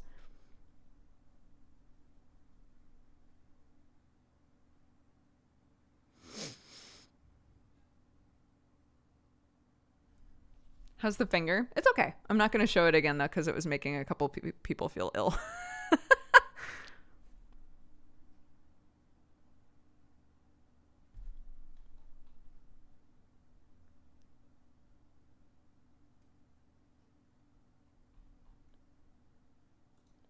Coconut and bergamot. Bergamot. Interesting. I can't even recall what that would smell like.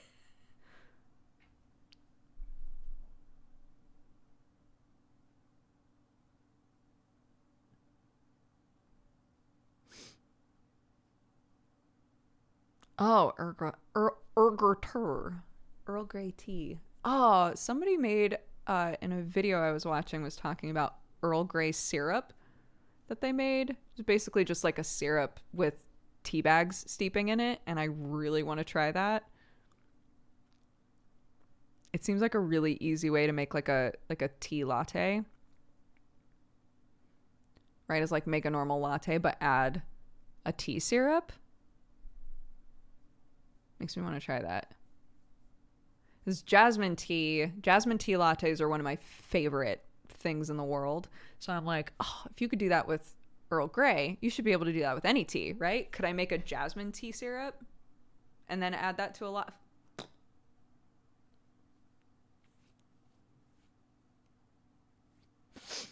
I'll allow it.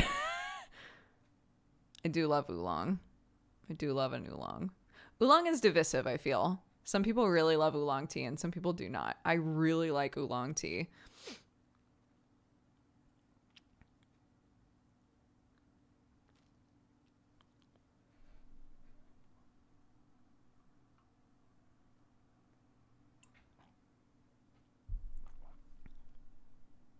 What is a London fog?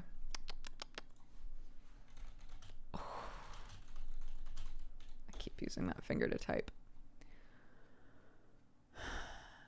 Oh, it's an Earl Grey latte. Well, there you go.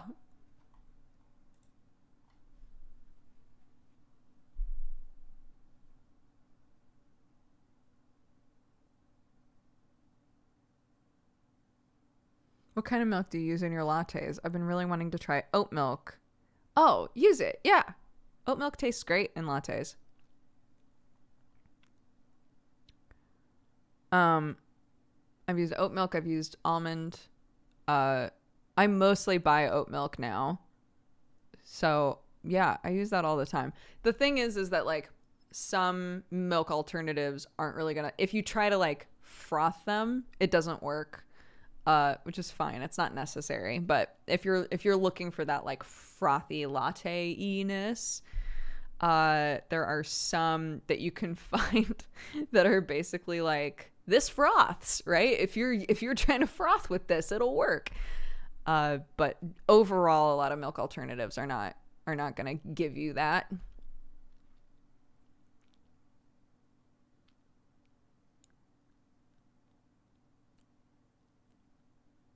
That's also true. If you just get bulk oats, you can also make oat milk.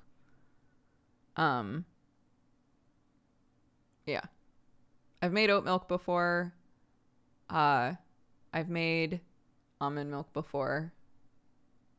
Almond milk was a mistake though, because I put so much honey in it and then I took a taste of it and I was like, oh, this tastes amazing. And I just chugged it all and it was not, it didn't last.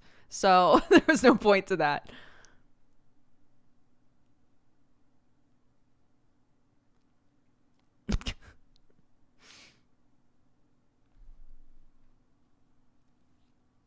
But yeah, somebody I think was saying it in chat. If you're looking for like sustainability, like environmentally friendly, oat milk is also really good for that.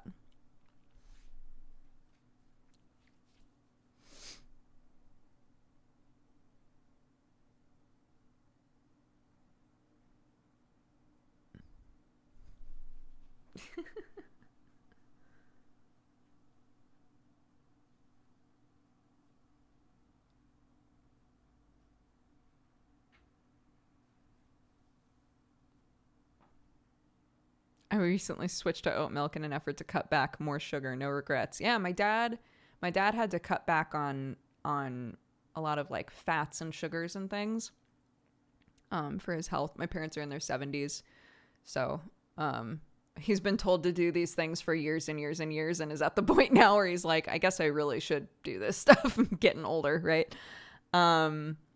Yeah, switched to like other forms of milks. He's tried a lot of them, and he's like, they're all great. I love them all. Great.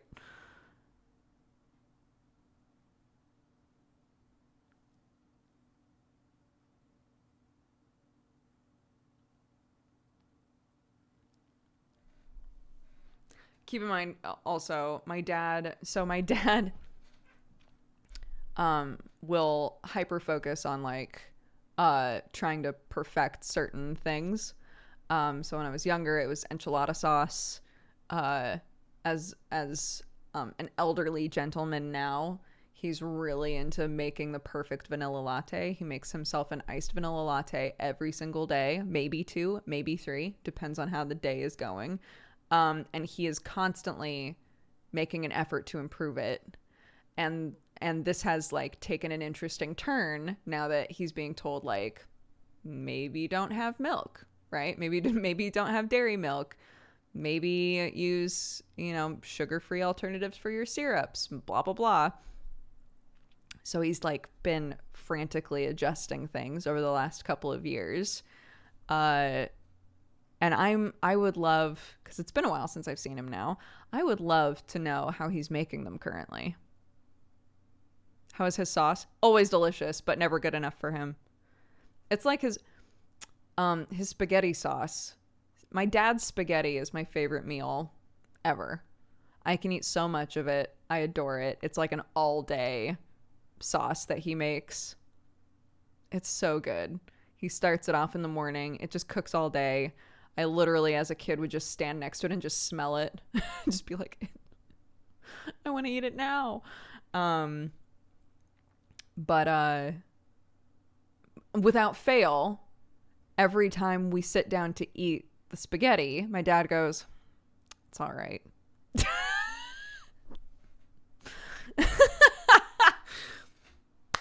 Okay. It was the same when I was younger with the enchilada sauce. He would make enchiladas and be like, it's not quite right. He was replicating a sauce that he had from a restaurant that closed down. So he was trying to like replicate this sauce that he couldn't get anymore. And I'm convinced that in his mind, it skewed over time. Right. And he didn't fully remember what the sauce tasted like anymore. And so the sauce that he would make, no matter how delicious his sauce was, it was never good enough,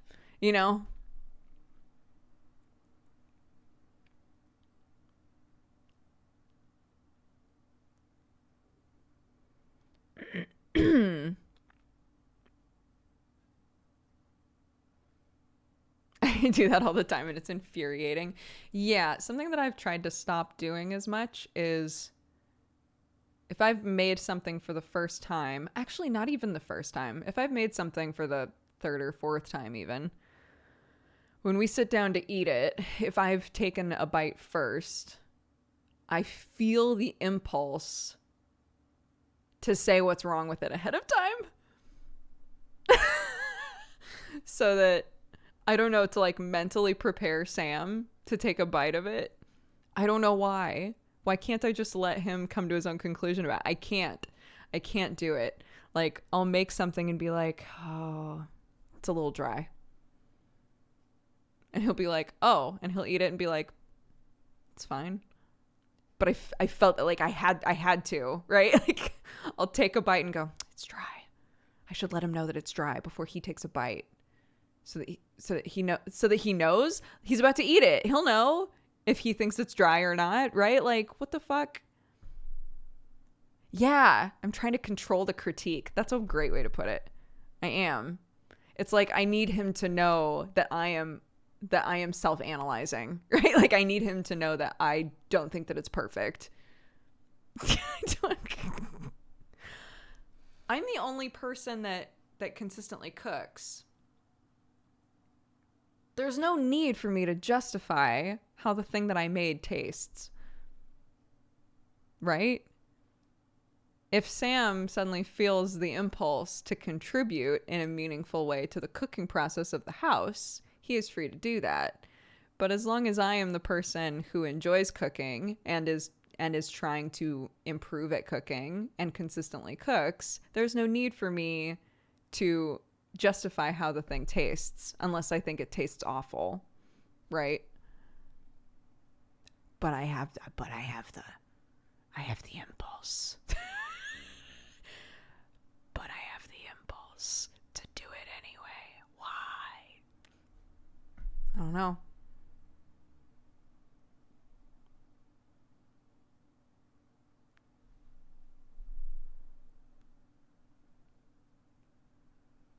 Do you think it's from your dad? Maybe.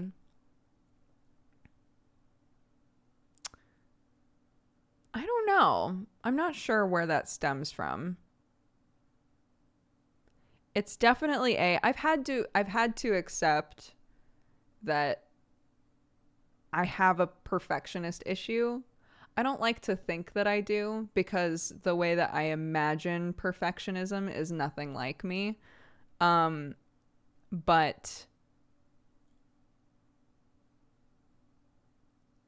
I think I do have an issue with that. I wouldn't say I have an issue with like control, but when I do something, it's very difficult for me to just leave it. You know? It's why things like the Itachi song have never been finished. It's literally just waiting on me. I've recorded my vocals twice, and I won't let the song just be done because I know I can do better. Right? And it's frustrating because to me, that's just me being aware. Right? In the moment, that's just me going, I can do better, so I should do better. But I need to accept that it's on like a spectrum of perfectionism, the way that I behave with projects and things. When I was making the hand warmers and stuff, even after you guys were like, they don't have to look perfect, they're handmade, I still undid the stitching on like 3 of them and redid them because I was upset at how they looked. Which I don't think is a bad thing because I still in the end gave them to them, right? If I had let that win, I wouldn't have even given them to them. But I have enough of it that I second guess every project I do, and I think part of it is because I was talking about this with Octo actually. Octo was saying that he was always told like how intelligent he is. And really like praised for that, and it's caused some anxiety for him, right? To like always be smart. I think that there's a little bit of that in me, that I was always praised for being so creative and artistic, that when I try to do something creative or artistic, I feel like I have to live up to the mental expectations of my ability. Does that make sense? And it makes it really difficult for me to finish stuff. And I don't think this isn't my way of being like, if only my parents had just never praised me for anything. I think it's lovely that my parents were constantly like, you're so artistic, you're so creative, you could do anything that you want, right? Like, I think those are affirmations that parents should give their kids. But I think somewhere along the way, I decided like, I am a creative, artistic person. And I want to be doing all kinds of creative and artistic things. But if I'm going to do something and it doesn't come out creative or artistic enough, it'll read mentally, even just for me, as like, I lost it. It was a huge part of my identity and it's gone now. Right? It's so dumb. It's super dumb. It looks like a lot of us also feel that way about some aspect of ourselves, though. So here's me saying to you,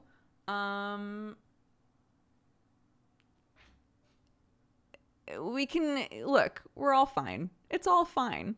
I think if we're making an effort to overcome those mental impulses, that's good. And I am. Again, I did a handmade thing for my little nieces and nephews this year. And I second guessed it quite a few times. And in the end, I was happy with them, and I'm glad that I got to give them to them. And I think that was like good for me. And I have had the compulsion over the last week or so to just finally finish that fucking song and get it out there, even if it's not perfect.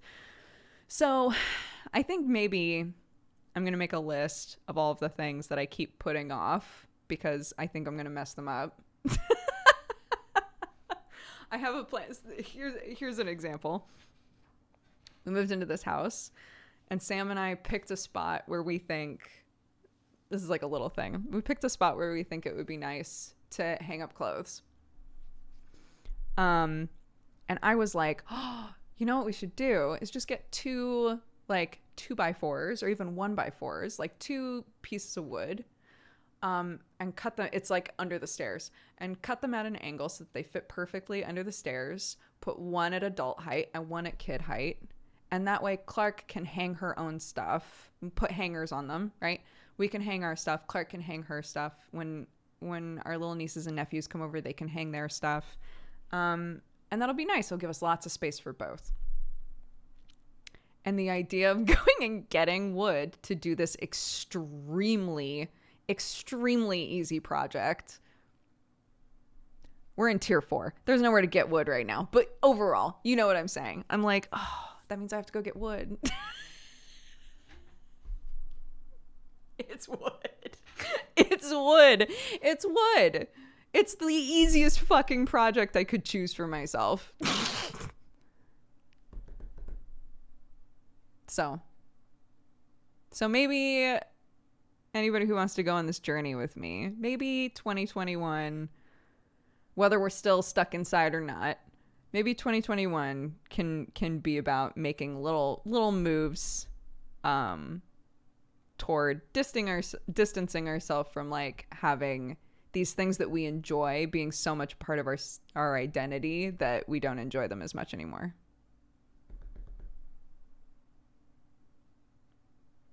Maybe 2021 is the year of fuck it. Maybe it's just a fuck it year where we're like, it's good enough. I did the thing. I did it. And that's what matters. You know? Imposter syndrome be gone. Cheers.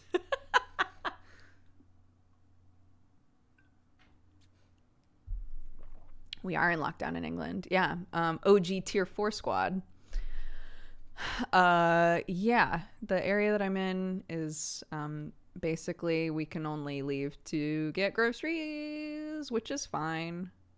We're very used to that. So, for how long? No idea. But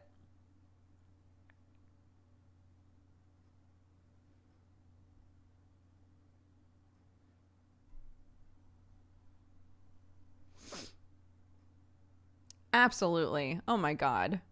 Shout out to people working in the supermarkets. Shout out to all the NHS hospital workers all over the world. You're crushing it. You're absolutely crushing it.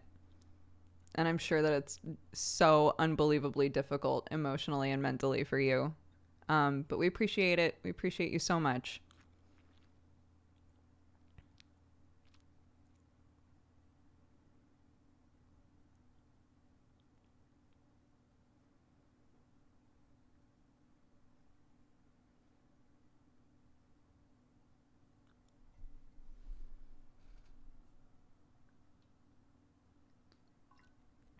We got a windy, rainy storm coming. Thank goodness I got Clarky a bunch of waterproof clothes. Because Lord knows she's going to be like, Mommy, I want to play outside. And I'm going to be like, do do you see this? And then she'll look me dead in the eyes and go, I want to go outside.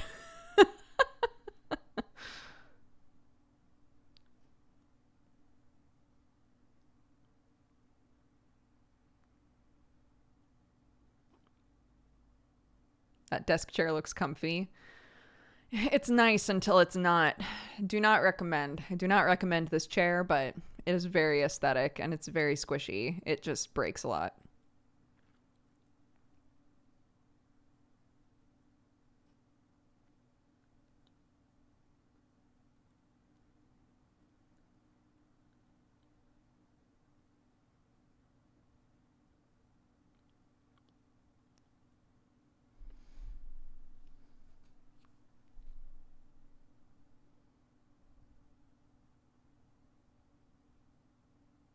At least it hasn't broken in half yet like Arcadum's. That's what happened to Sam's, though. Sam's broke like almost the same way, it looked like.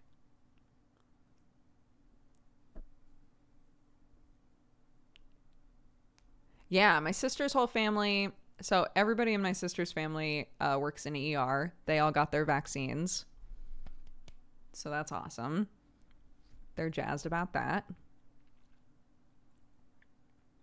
So yeah, it's happening. It's happening. And hopefully it's effective against this other strain. But from what I understand, that's the benefit of like so many different companies and groups working on vaccines at the same time, right? Is like,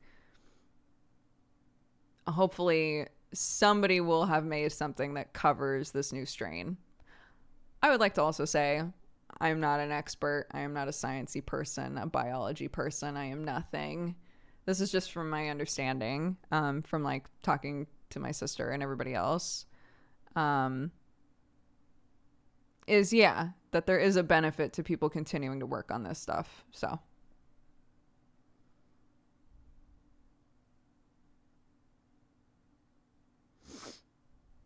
I am nothing, Dukes. No, I just mean like I am not a person that you should look to and be like, they know about vaccines.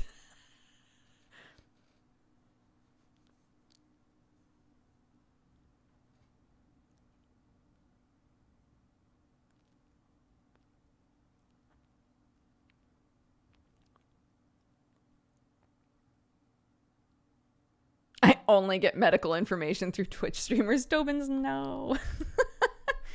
Tobin's no.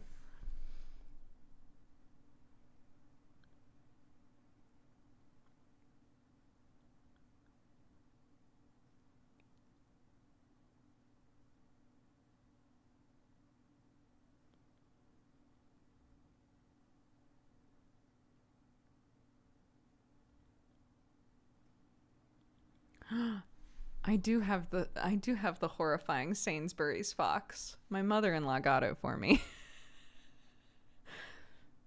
Look at him. What is he? Where's he looking? What's going on with this guy?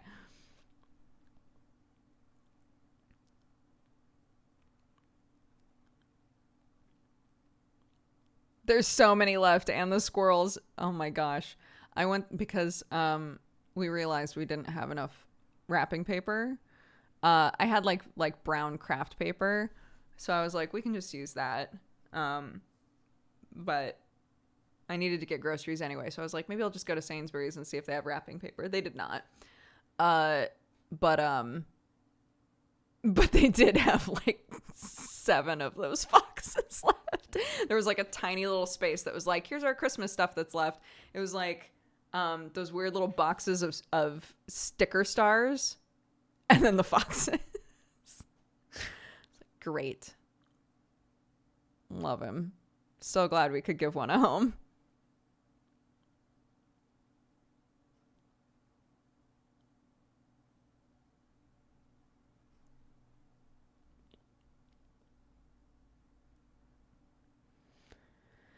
He's beautiful. Let him live his life. I have to pee again really quick. We're not going to go like much longer than this, especially if we're going to do another stream. But I am going to take just a super quick bathroom break. So we're going to do a multiplayer ad, and I will be right back.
Hello. Thank you for participating in the poll. I got 300 biddies. Appreciate.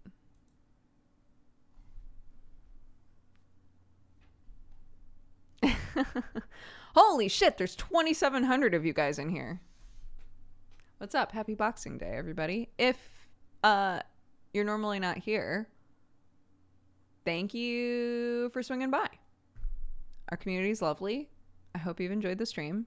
I normally wind up just sitting around and talking almost every stream at the beginning of them, but Saturdays especially, it's literally all that we do. Look at this motherfucker just doing whatever it wants. But yeah, I hope you're enjoying the stream. Thank you very much.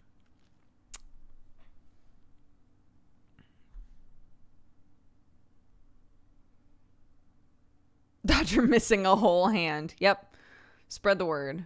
I'm missing like the side tip of one of my fingers.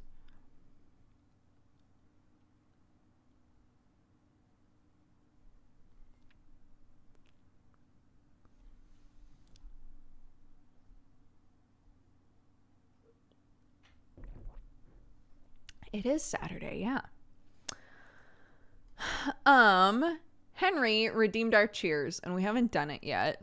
So I think that we should, especially when we've got so many people here that can take part. I hope that you've all had, I'm going to cheers with water because I should be drinking more water. I hope you all had an amazing holiday. Somebody was saying Kwanzaa's just starting, so the holidays continue. You're all lovely. Thank you so much for coming out and watching this stream. I was gone for a couple of days, just spending time with my family, but it's always lovely to come back. If you're having an amazing day, if you had an amazing couple of days, fantastic. I hope that you've spread some of that joy in chat. If you're lurking, that's also totally fine. Thank you just for being here. If you're having a bad day, I'm also delighted that you're here because maybe we can be a bright spot of that day for you. Yeah, you're all fantastic. I feel very thankful for you. And that's it. 3, 2, 1, cheers. Boop. I shouldn't have used that hand. Ignore.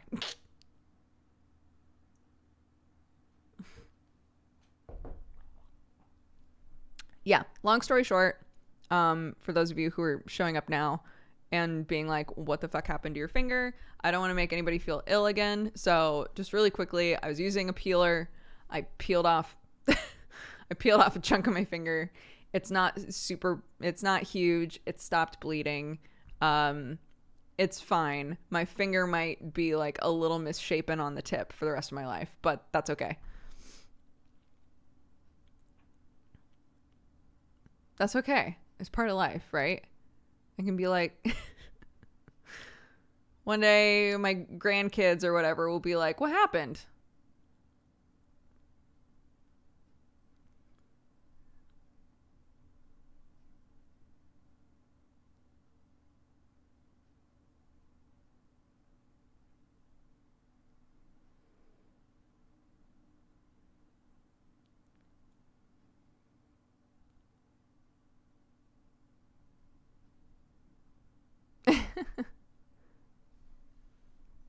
So yeah, it's fine.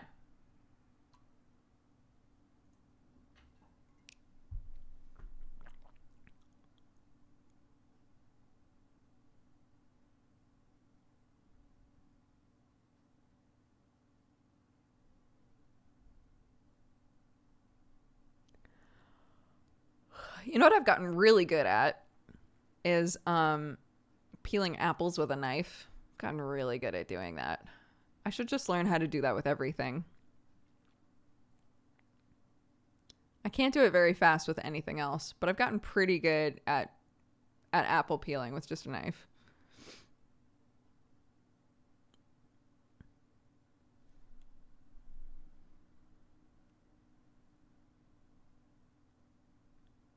No, not in one string. Absolutely not.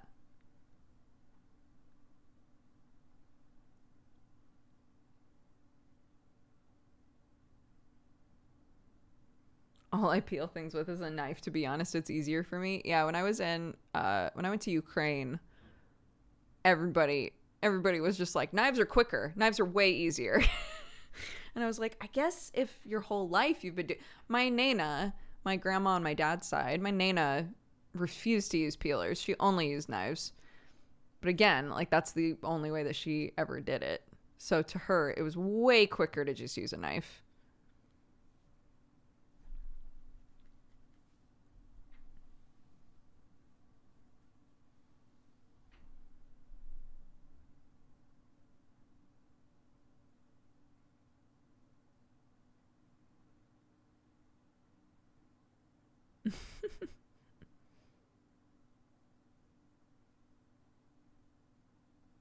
That's been my experience too, but I'm not super skilled at it. Somebody was saying you lose less of the actual vegetable with a peeler versus with a knife. You cut away a lot of like extra. That's definitely my experience, but I think a lot of experience and a really sharp knife, you can do it without.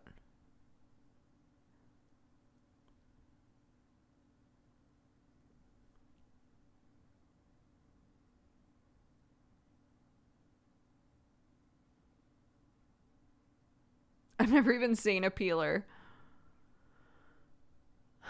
Do you have any idea what they look like? I'm curious what you think it would look like.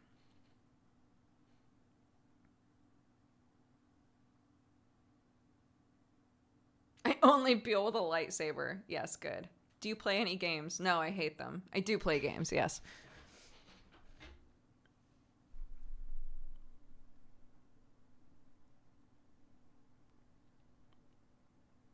Peeler is to a knife what a safety razor is to a straight razor.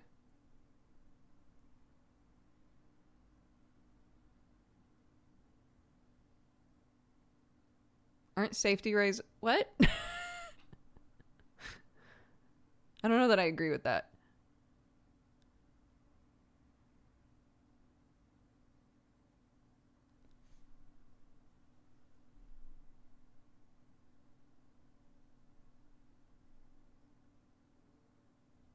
Straight razors aren't safe, but people also cut themselves with safety razors.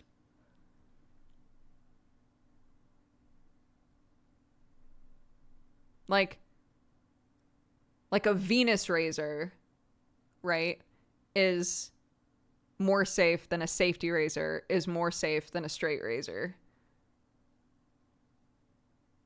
So I guess that's true, because peelers aren't super safe either, as I've experienced yesterday. I don't know.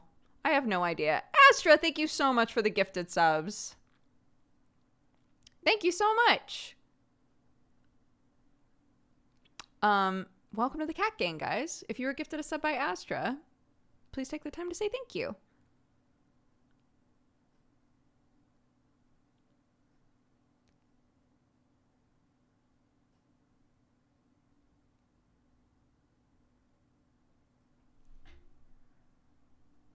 Is it weird that sometimes I notice... The answer is going to be yes.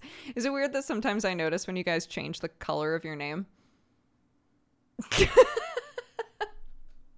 I think that's so creepy of me.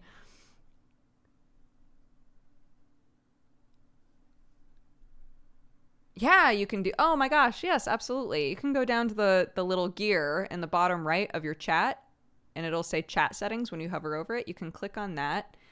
And then you can change all kinds of stuff. So if you hit chat identity, you can choose which badges you want to show. So if you've ever used bits in my channel, it'll give you an option of any of the bit badges. So you can change which bit badge you want showing in here. And whatever badges you want to have showing, essentially. And then you can choose your name color as well.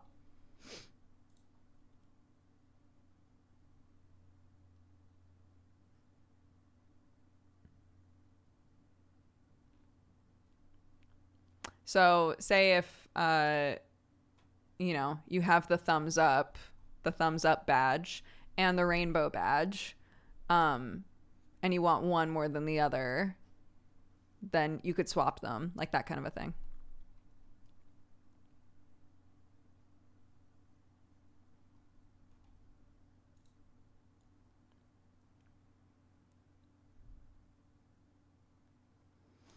Another streamer I watched said they recognize people by their color in chat. Everyone in chat started changing their colors to mess with him. Well, I have like a really useless type of synesthesia where I associate like personalities with like colors and numbers and stuff. So I've found that sometimes I over identify a person in chat with a color, whatever color they have in the chat. So sometimes when they change it, I'm like, ooh, oh my gosh, new color. So yeah, feel free to change them. Help swap my brain. It's fine.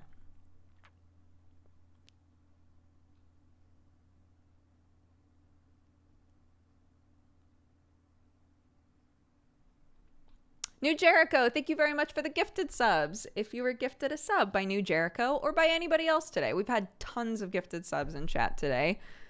Thank you very much. Double check who it was. Take the time to say thank you. It's extremely generous, and I appreciate it very much.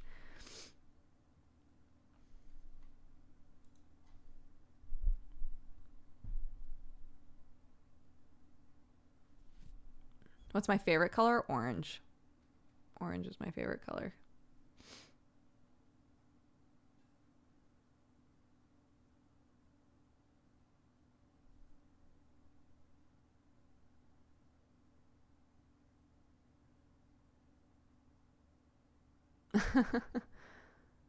Orange, I love orange. Orange is very like hectic and like fun and explosive. I love it. It has like a combination for me of I don't know. I'm trying to think of the right words for it. But again, you'll know I'm using like personality words, right? It's just very it's very wild and freeing as a color to me. So, I love it.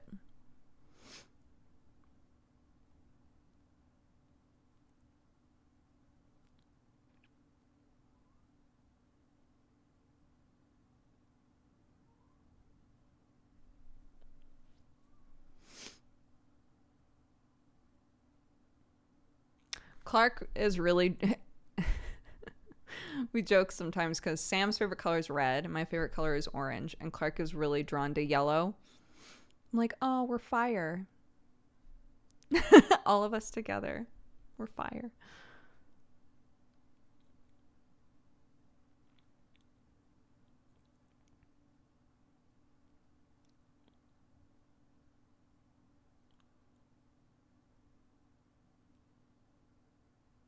You're lit. Oh, yeah. It's very cute. After we were talking about like how fun it would be to do like a 10 or 20 year like, yay, we still love each other and we're still married, like vow renewal sort of thing. On a past stream, I was saying that like Sam beat me to the punch in proposing because both Sam and I at the same time were planning on proposing to each other, right? And he won, and it's unfair. And and it was like a perfect proposal as well, and way better than anything I would have done, I'm sure. But I was like, oh, maybe what needs to happen is I need to like be the one to repropose for us to do a vow renewal, which I think is very cute. And part of me is like, oh, that would also be awesome because then Clark could be part of it, which would be so sweet. I remember a friend of mine, her parents do what I think is like kind of a common like pagan thing, but every few years they do like a bonfire thing where they basically are like, should we keep doing this? Yeah, tight, kind of a thing. And I thought that was very cute. It feels like the like more consistent version of a vow renewal idea, you know? My dad gets grouchy at vow renewal stuff. He doesn't get it, and I think it's sweet. I think it's sweet, yeah. To like, I don't know, if you know, if you're really happy in whatever partner situation that you're in, I think the idea of at like a 10 or 20 year mark or whatever, saying like, hey, this has worked for me. Like, this has been lovely. Best years of my life. I'm so happy. Should we like throw another little party and have all of our friends there and, you know, reestablish like, yeah, we're still really happy together. Like, I like that idea. I think that's cute.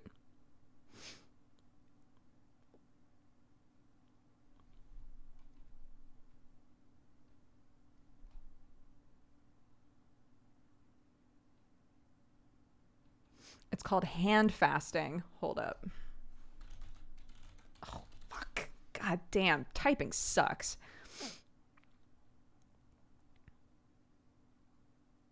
Oh, that's where the tying the hands together thing happens. That happened at my friend Aaliyah's wedding.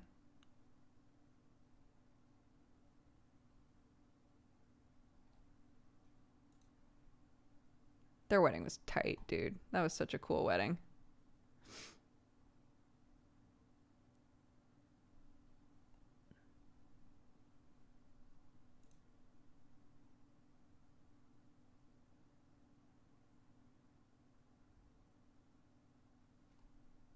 Sorry, I got lost. I got lost in there.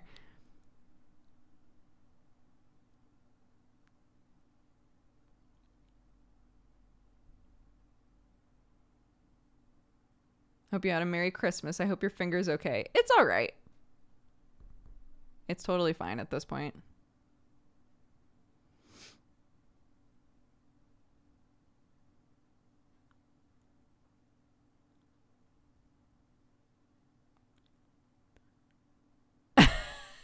The command still sort of works. The bar fight one.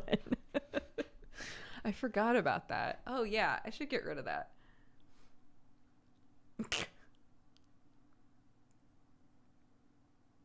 For no particular reason, would you take a typing test? Sure.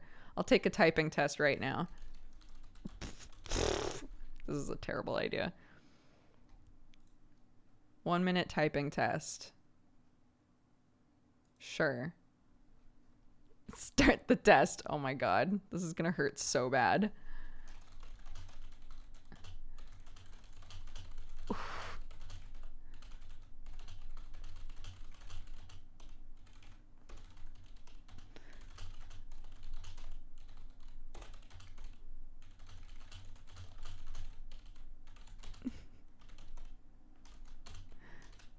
Oh my god.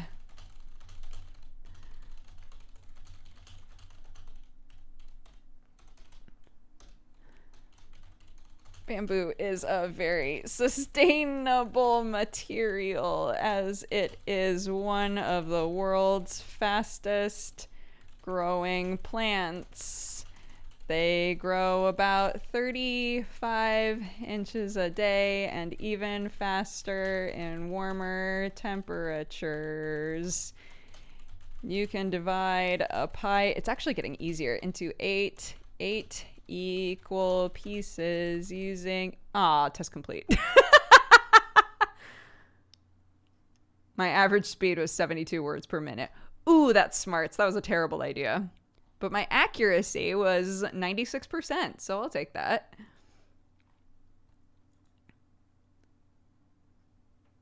Using what? I have no idea.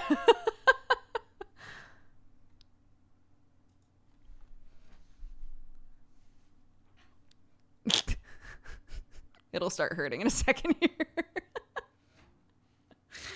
That was a terrible idea, but it felt like a challenge. You okay? I think it's all right.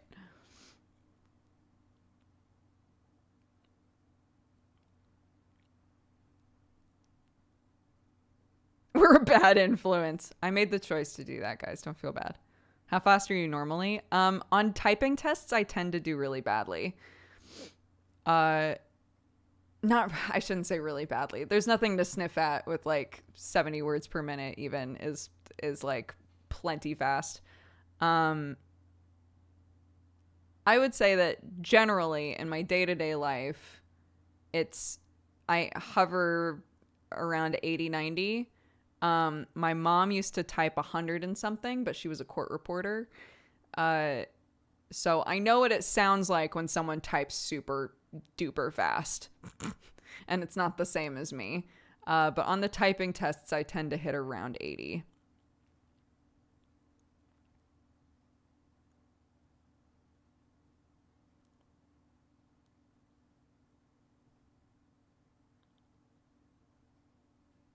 I literally just looked up typing test. Just did the first thing that popped up, so.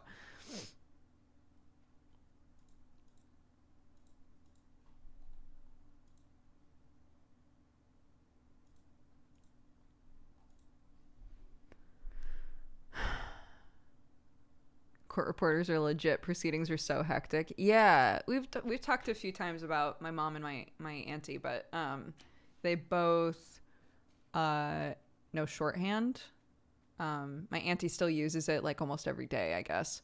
So my auntie's still really good at shorthand. My mom used shorthand for years and can still like recall it and can still write in it, but doesn't really use it anymore. And yeah, they both like went to typing school. Like at the time you had to go to typing school, right? Because not everybody knew how to type. They went to typing school. They could type 110 words per minute on a typewriter. It's wild.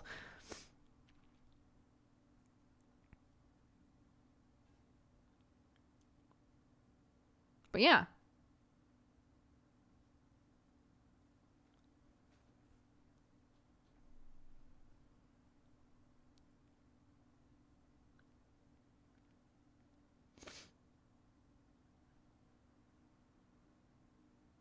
So someone on Twitter explained they have a different type of computer nowadays. They learn shortcuts for entire words. Oh, interesting.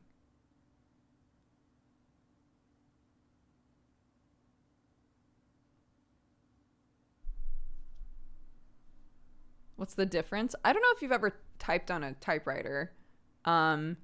It's not easy. You don't get the same responsiveness, and it's also not as like ergonomic, right, as our keyboards now.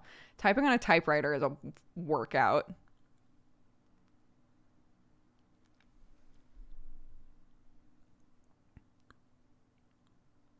Yeah, they're tiny hammers. That's true. That's true.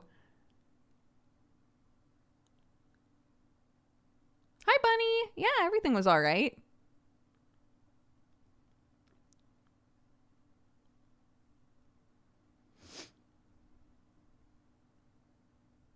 You're not dumb. Don't worry about it. Don't worry about it. Those of you who are taking tests and being like, oh my God, I only type so many words per minute. Typing tests, number one, aren't always going to reflect like how fast you type, like actually type in your day-to-day life, right? And number two, it's like, it's fine. It's just bragging rights, isn't it? Yeah, that's also a good point. If like typing tests are making you type in another language, right?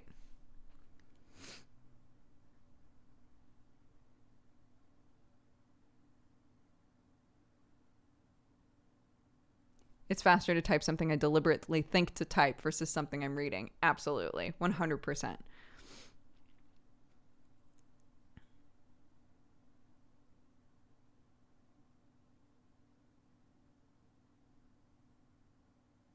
Anything for me, anything that's like numbers, anything that's like in the war of 1932, I can guarantee you it will be in the war of just like a bunch of fucking numbers, because it's me being like, is that where the 9 is? Fuck. Is that where the 9 is? Fuck. Like, I don't know the numbers well enough.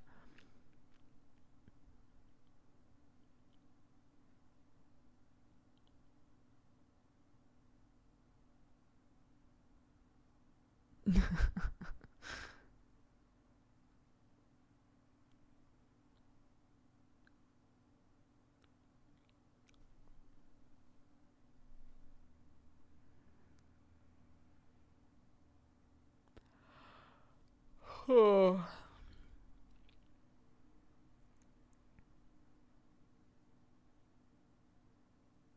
I do remember Typing of the Dead. Not good at that game, yeah.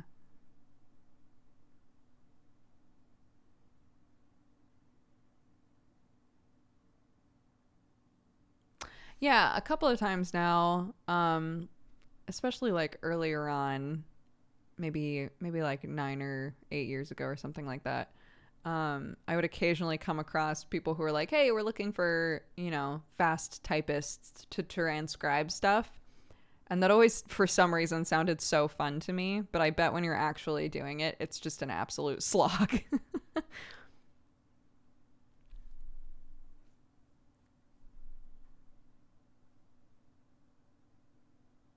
Do you know when you're next on New 52? Oh my god, I think the next one is actually me. I need to double check with Fasciani. Because he messaged me before Christmas and was like, hey, I know shit's wild, but when you can record the next thing, let me know. I think I'm next. So. Yeah, I'm on a podcast. So our friend Alex Fasciani put together a podcast called New 52 and You. New 52 is the term for kind of like the reboot of some DC stuff that happened with the comics. They were trying to make them more accessible. It didn't really work, but it was a few years ago that they did this. And so Fasciani decided to do a podcast where it's basically like, I'm going to have a different person in charge of different runs of comics. So I'm the dark desk. I do all of the like horror, like dark shit. And then, he's got one person on Superman, one person on Batman, etc. And then the podcast goes in order by like chronological order. So not necessarily what order they came out, but chronological order of what's happening in the DC like world. So my next one is Justice League Dark. And I'm pretty sure that that's the next one in the list. But it's really fun. Fasciani's on all of them, and then depending on which comic it is, it's a different like host along with him, and you just talk about like what happens in it and what the story was like and whether it was good and just kind of overall however you feel about it. Brett Bayonne does Shaper of Stories, does the Batman stuff, and you can tell like every host is totally different, so you can tell in Brett's stuff like he has such an encyclopedic knowledge of like Batman shit, right? So he's like so fun to listen to. Davis does Superman and has a lot of feelings about Superman. It's pretty fun. I like listening to the other episodes, but I do all of the like weird, creepy body horror dark shit, which I didn't even know existed in the New 52. So far I've done Animal Man. I've done Swamp Thing and Frankenstein Agent of Shade. And my next one is Justice League Dark. So those are mine, if you want to just listen to mine, but they're all good, I think.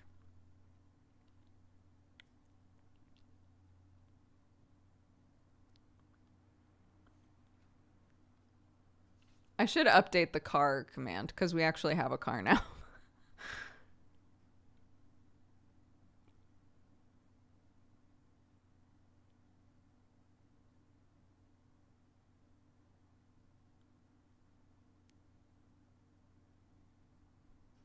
It's Frankenstein Agent of Shade. Does he go around dissing people? Yeah, basically. Here, I can grab it on Spotify, but you can literally listen to it anywhere.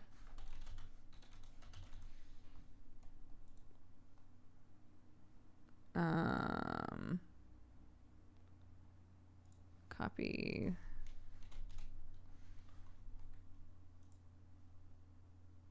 So yeah, that's the Spotify link. Arnar also linked to a tweet. How long is each episode? Like 30 minutes. Well, let's see. Blue Beetle Volume 1 was an hour and 20 minutes, it looks like. Justice League International, 36 minutes. Green Arrow, 36 minutes. Our Frankenstein episode was almost an hour. It varies, it looks like. Anywhere from 30 minutes to an hour is like generally how long it is, it looks like. Wow, we've actually done quite a few episodes now. Good job, us.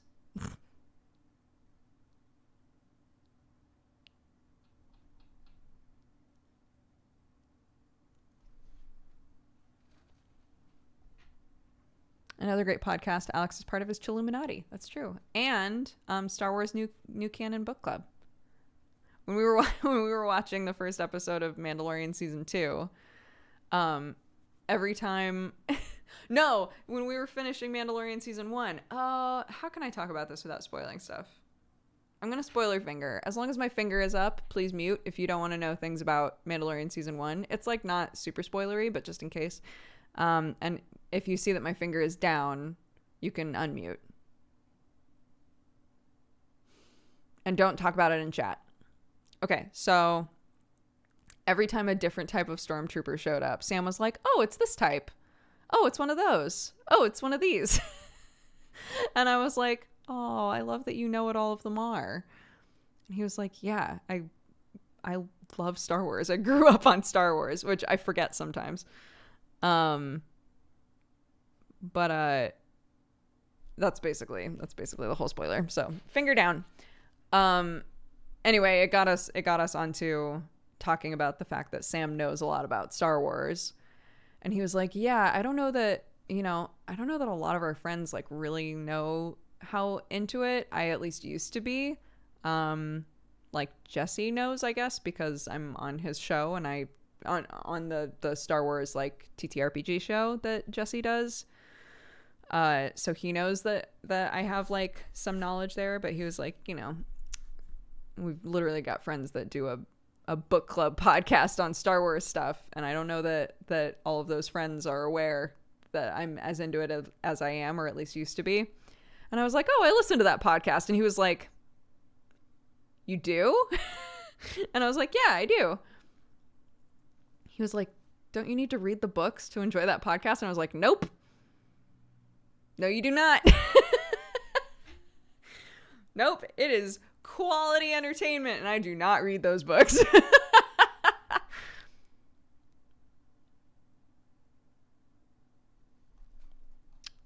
So, just FYI, if you just like Jesse and Davis and Fasciani and you want to listen to them do a podcast together, Star Wars New Canon Book Club is very funny and really fun to listen to. You do not need to listen. At the beginning of every episode, they're like, please go read the book first and then come back and listen to it. You don't have to. It's entertainment. It's good regardless.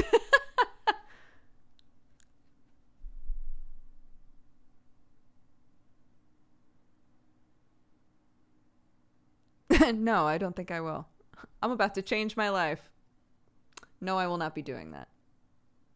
No, that is not going to work for me.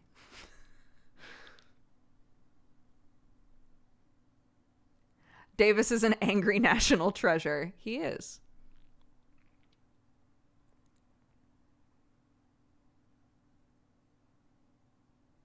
I'm actually really excited to listen to the podcast in this context because it sounds fun. It is. They go over everything that happens in the book anyway. So I think the idea is like if you're showing up here for a spoiler-free review, that's not what this is. So if you want to read the book, please read it and then come back and and listen to the podcast, right? I think is why they do that. But literally they go over every single thing that happens in every book, and talk about their feelings on it. And half the time the sort of stuff that they get excited about, again, I don't have enough knowledge to be excited with them or know who they're talking about or any of that stuff. I'll recognize names a lot of the time, but I don't always remember who that person is. You know, I'm just lacking a lot of critical information, and I still enjoy the shit out of it. So yeah.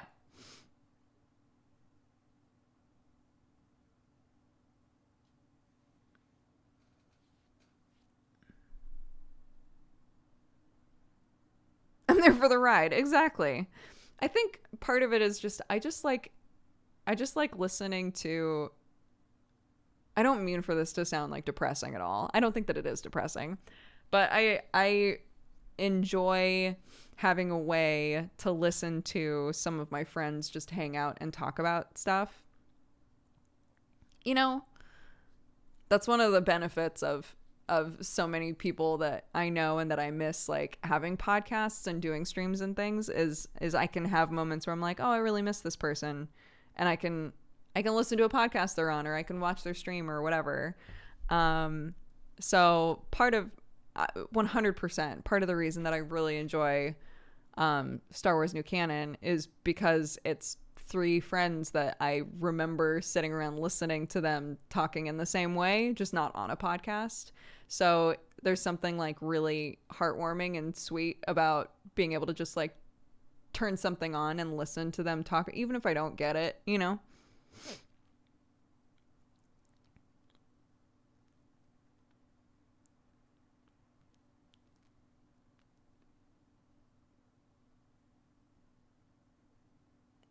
Yeah, people have said that before too. Leo said that's what the co-optional podcast felt like for me. Yeah, Chilluminati is absolutely that as well. It's very fun. Maybe I'll listen to an episode today. That would be nice. Maybe I'll do that.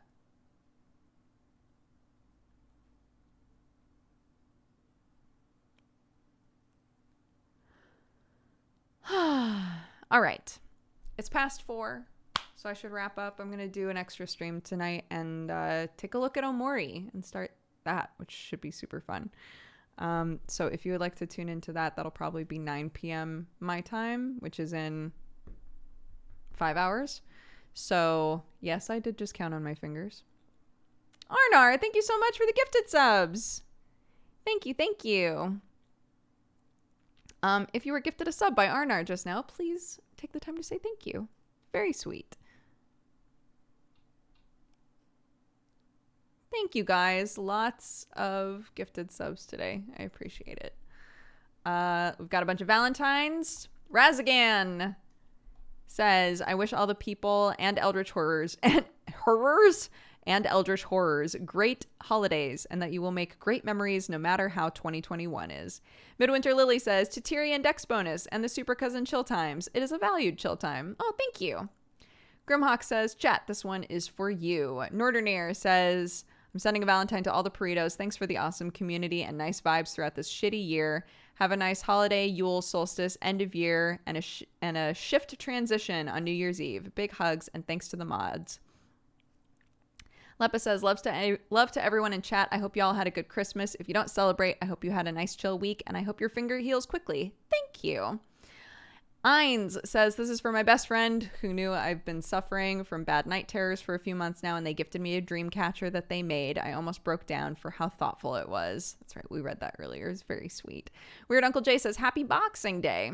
Maggie Pow Pow says, for Dodger and the lovely people in chat, my dad tested positive with COVID yesterday. I had contact with him, so I went into quarantine by myself.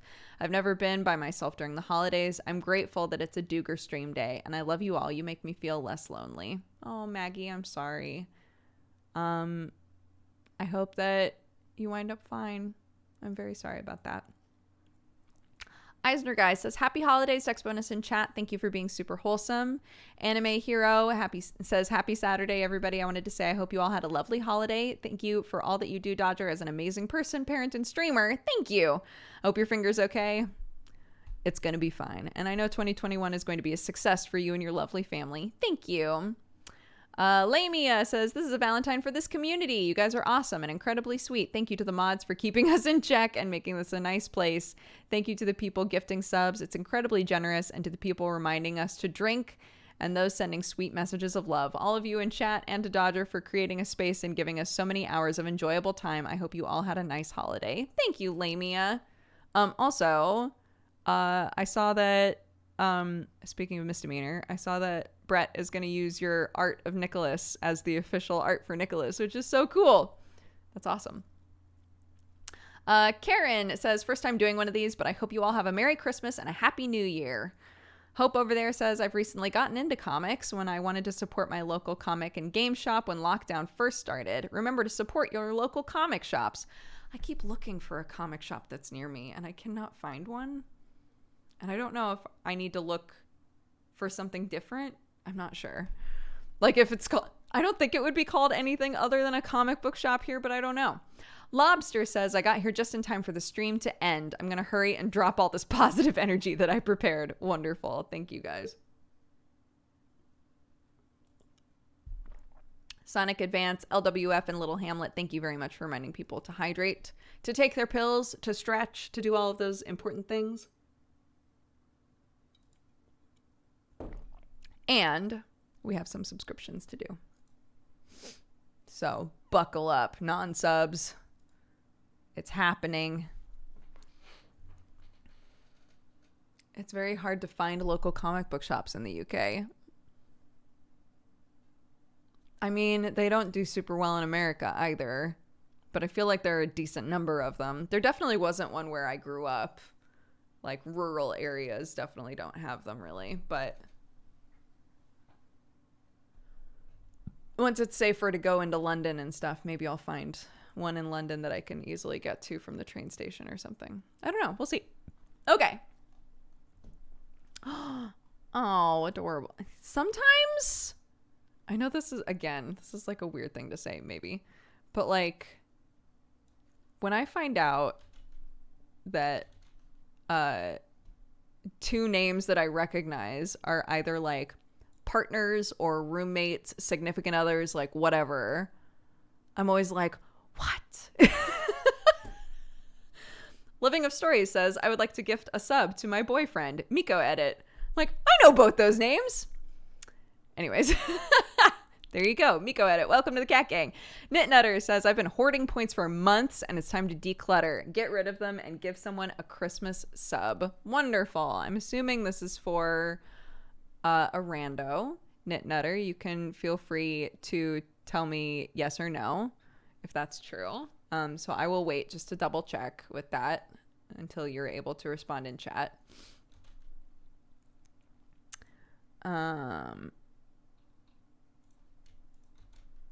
Also this, Cosmorian, welcome to the Cat Gang. Thank you so much for watching and using your points for that.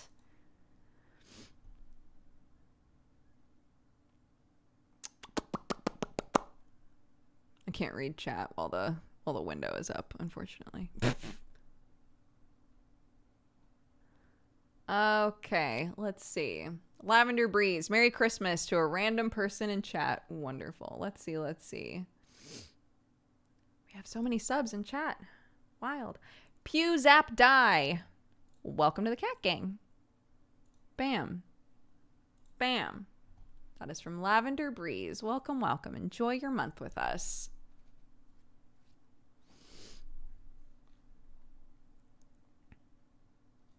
Boop.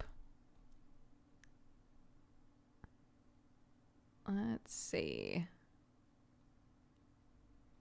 We haven't seen from Knit Nutter. Is Knit Nutter still in here?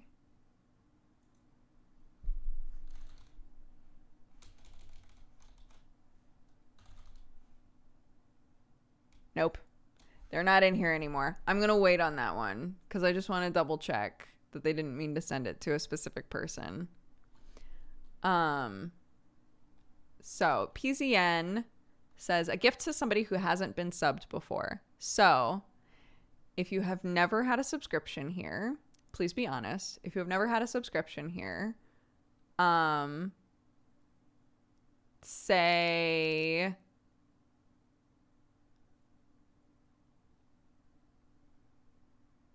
finger in chat. Type the word finger in chat. Because everybody's asking about my finger today. All right. A real flesh person. What a good name. A real flesh person. Welcome to the Cat Gang. That's from PZN01 in chat. I hope you enjoy your month with us. What about fingies? Fingies would have been better. It's too late now. It's too late now. Amazing. Thank you all very much. We had so many people in chat today. I appreciate that so much. Thank you guys. If you're looking for something to watch later, I will be streaming again. I'm sure Sam will also be streaming tonight. So whoever, if you want to watch one of us, either way, you're supporting the family. So don't feel bad being like, I'm going to watch Sam instead of Doogs. I don't mind. It's all fine. Or not watching either of us. It's your life and you can make your own choices. But I will be playing Omori. I didn't realize that it came out yesterday. That's amazing. So I'm going to play Omori tonight. I'm very excited. I played the demo at a OmoCat event in Los Angeles with Quiz 10. And I'm excited to play it. I think it's going to be some like weird, creepy RPG goodness. So if you would like to come hang out for that, that'll be in like 5-ish hours, 4.5 hours. But otherwise, I'm going to go hang out with my family. So that's the plan there. Unruly Babs. She's pretty cool. Wonderful. Hypixia has recommended this person. Let's see. Ooh.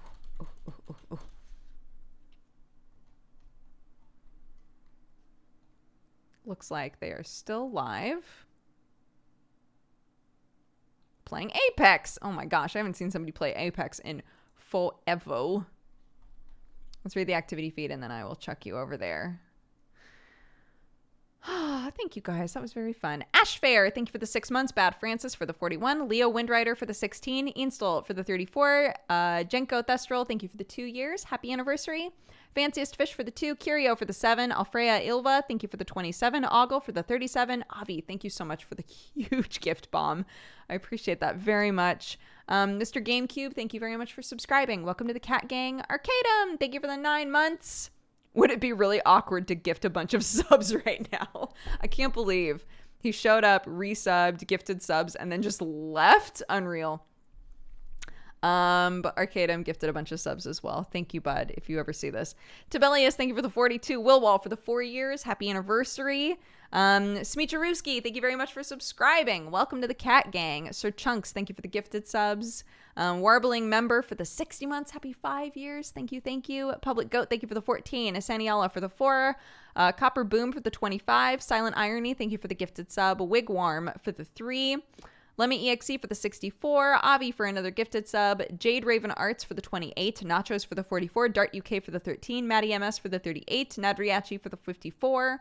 Avi and Lava Jackal and Some Silent Irony, thank you all very much for the gifted subs. Zovis for the 42. Brenera Bread for the 56. Watcher for the 72. Sir Lucas for the 13. Jazz Jackrabbit for the 54. Yang Yang for the 15. Chaotic Ani, thank you for the 6. Amici for the 22. Crobosaur for the 18. Random Lights for the 59. Lady Arcana for the 45. Screamer of Stars for the 4. Weird Uncle Jay, thank you for the gifted sub. SP Hornet for the biddies. Jump Troop for the 18. Astra for all of the gifted subs, thank you so much. No Frank for the 31. New Jericho for the gifted subs as well. Real Al Gamer for the 44. 9 for the 42. Okami Fuyu, thank you for the 2. Mithrander for the 42. Oka for the 37. Svensonitis for the 47. Arnar for all of the gifted subs, thank you so much again. Crabat for the 17. An anonymous gifter gifted a sub. Bumble Knees, thank you for the 3. Erwin Blah for the 27. Ace Trainer for the 33. Tobins, thank you for the gifted sub. Irregular Cabbages for the 7. RL Fields for the 25. Mist and Chocolate for the 53. And Arcadum for the gifted subs again. Did one of you go to Arcadum and be like, Dodger's very upset that you just peaced out? Got him. Hi, buddy. Thank you so much, dude. I appreciate it. Aren't you streaming right now? Aren't you streaming right now?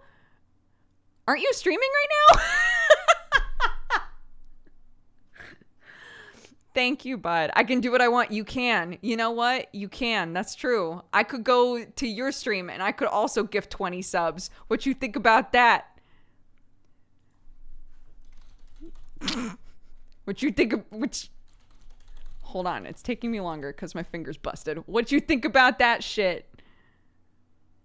Here we go. It's happening. Here we go. I'm doing it. This is what's called mutual friendship support.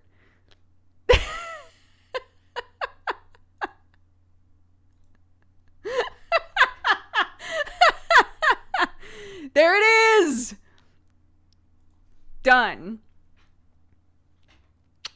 Thank you, Arcadum. I miss you, bud. I hope you're doing good. The sub wars. The sub wars. Look, sometimes friendships are supportive and aggressive, and that's fine. Okay, I'm gonna go. I'm gonna send you on a raid. Take care of yourselves. Thank you all so much for joining me, and I'll see you later if you're not doing anything. But otherwise, I appreciate it, and I'll see you next time. Okay? Amazing.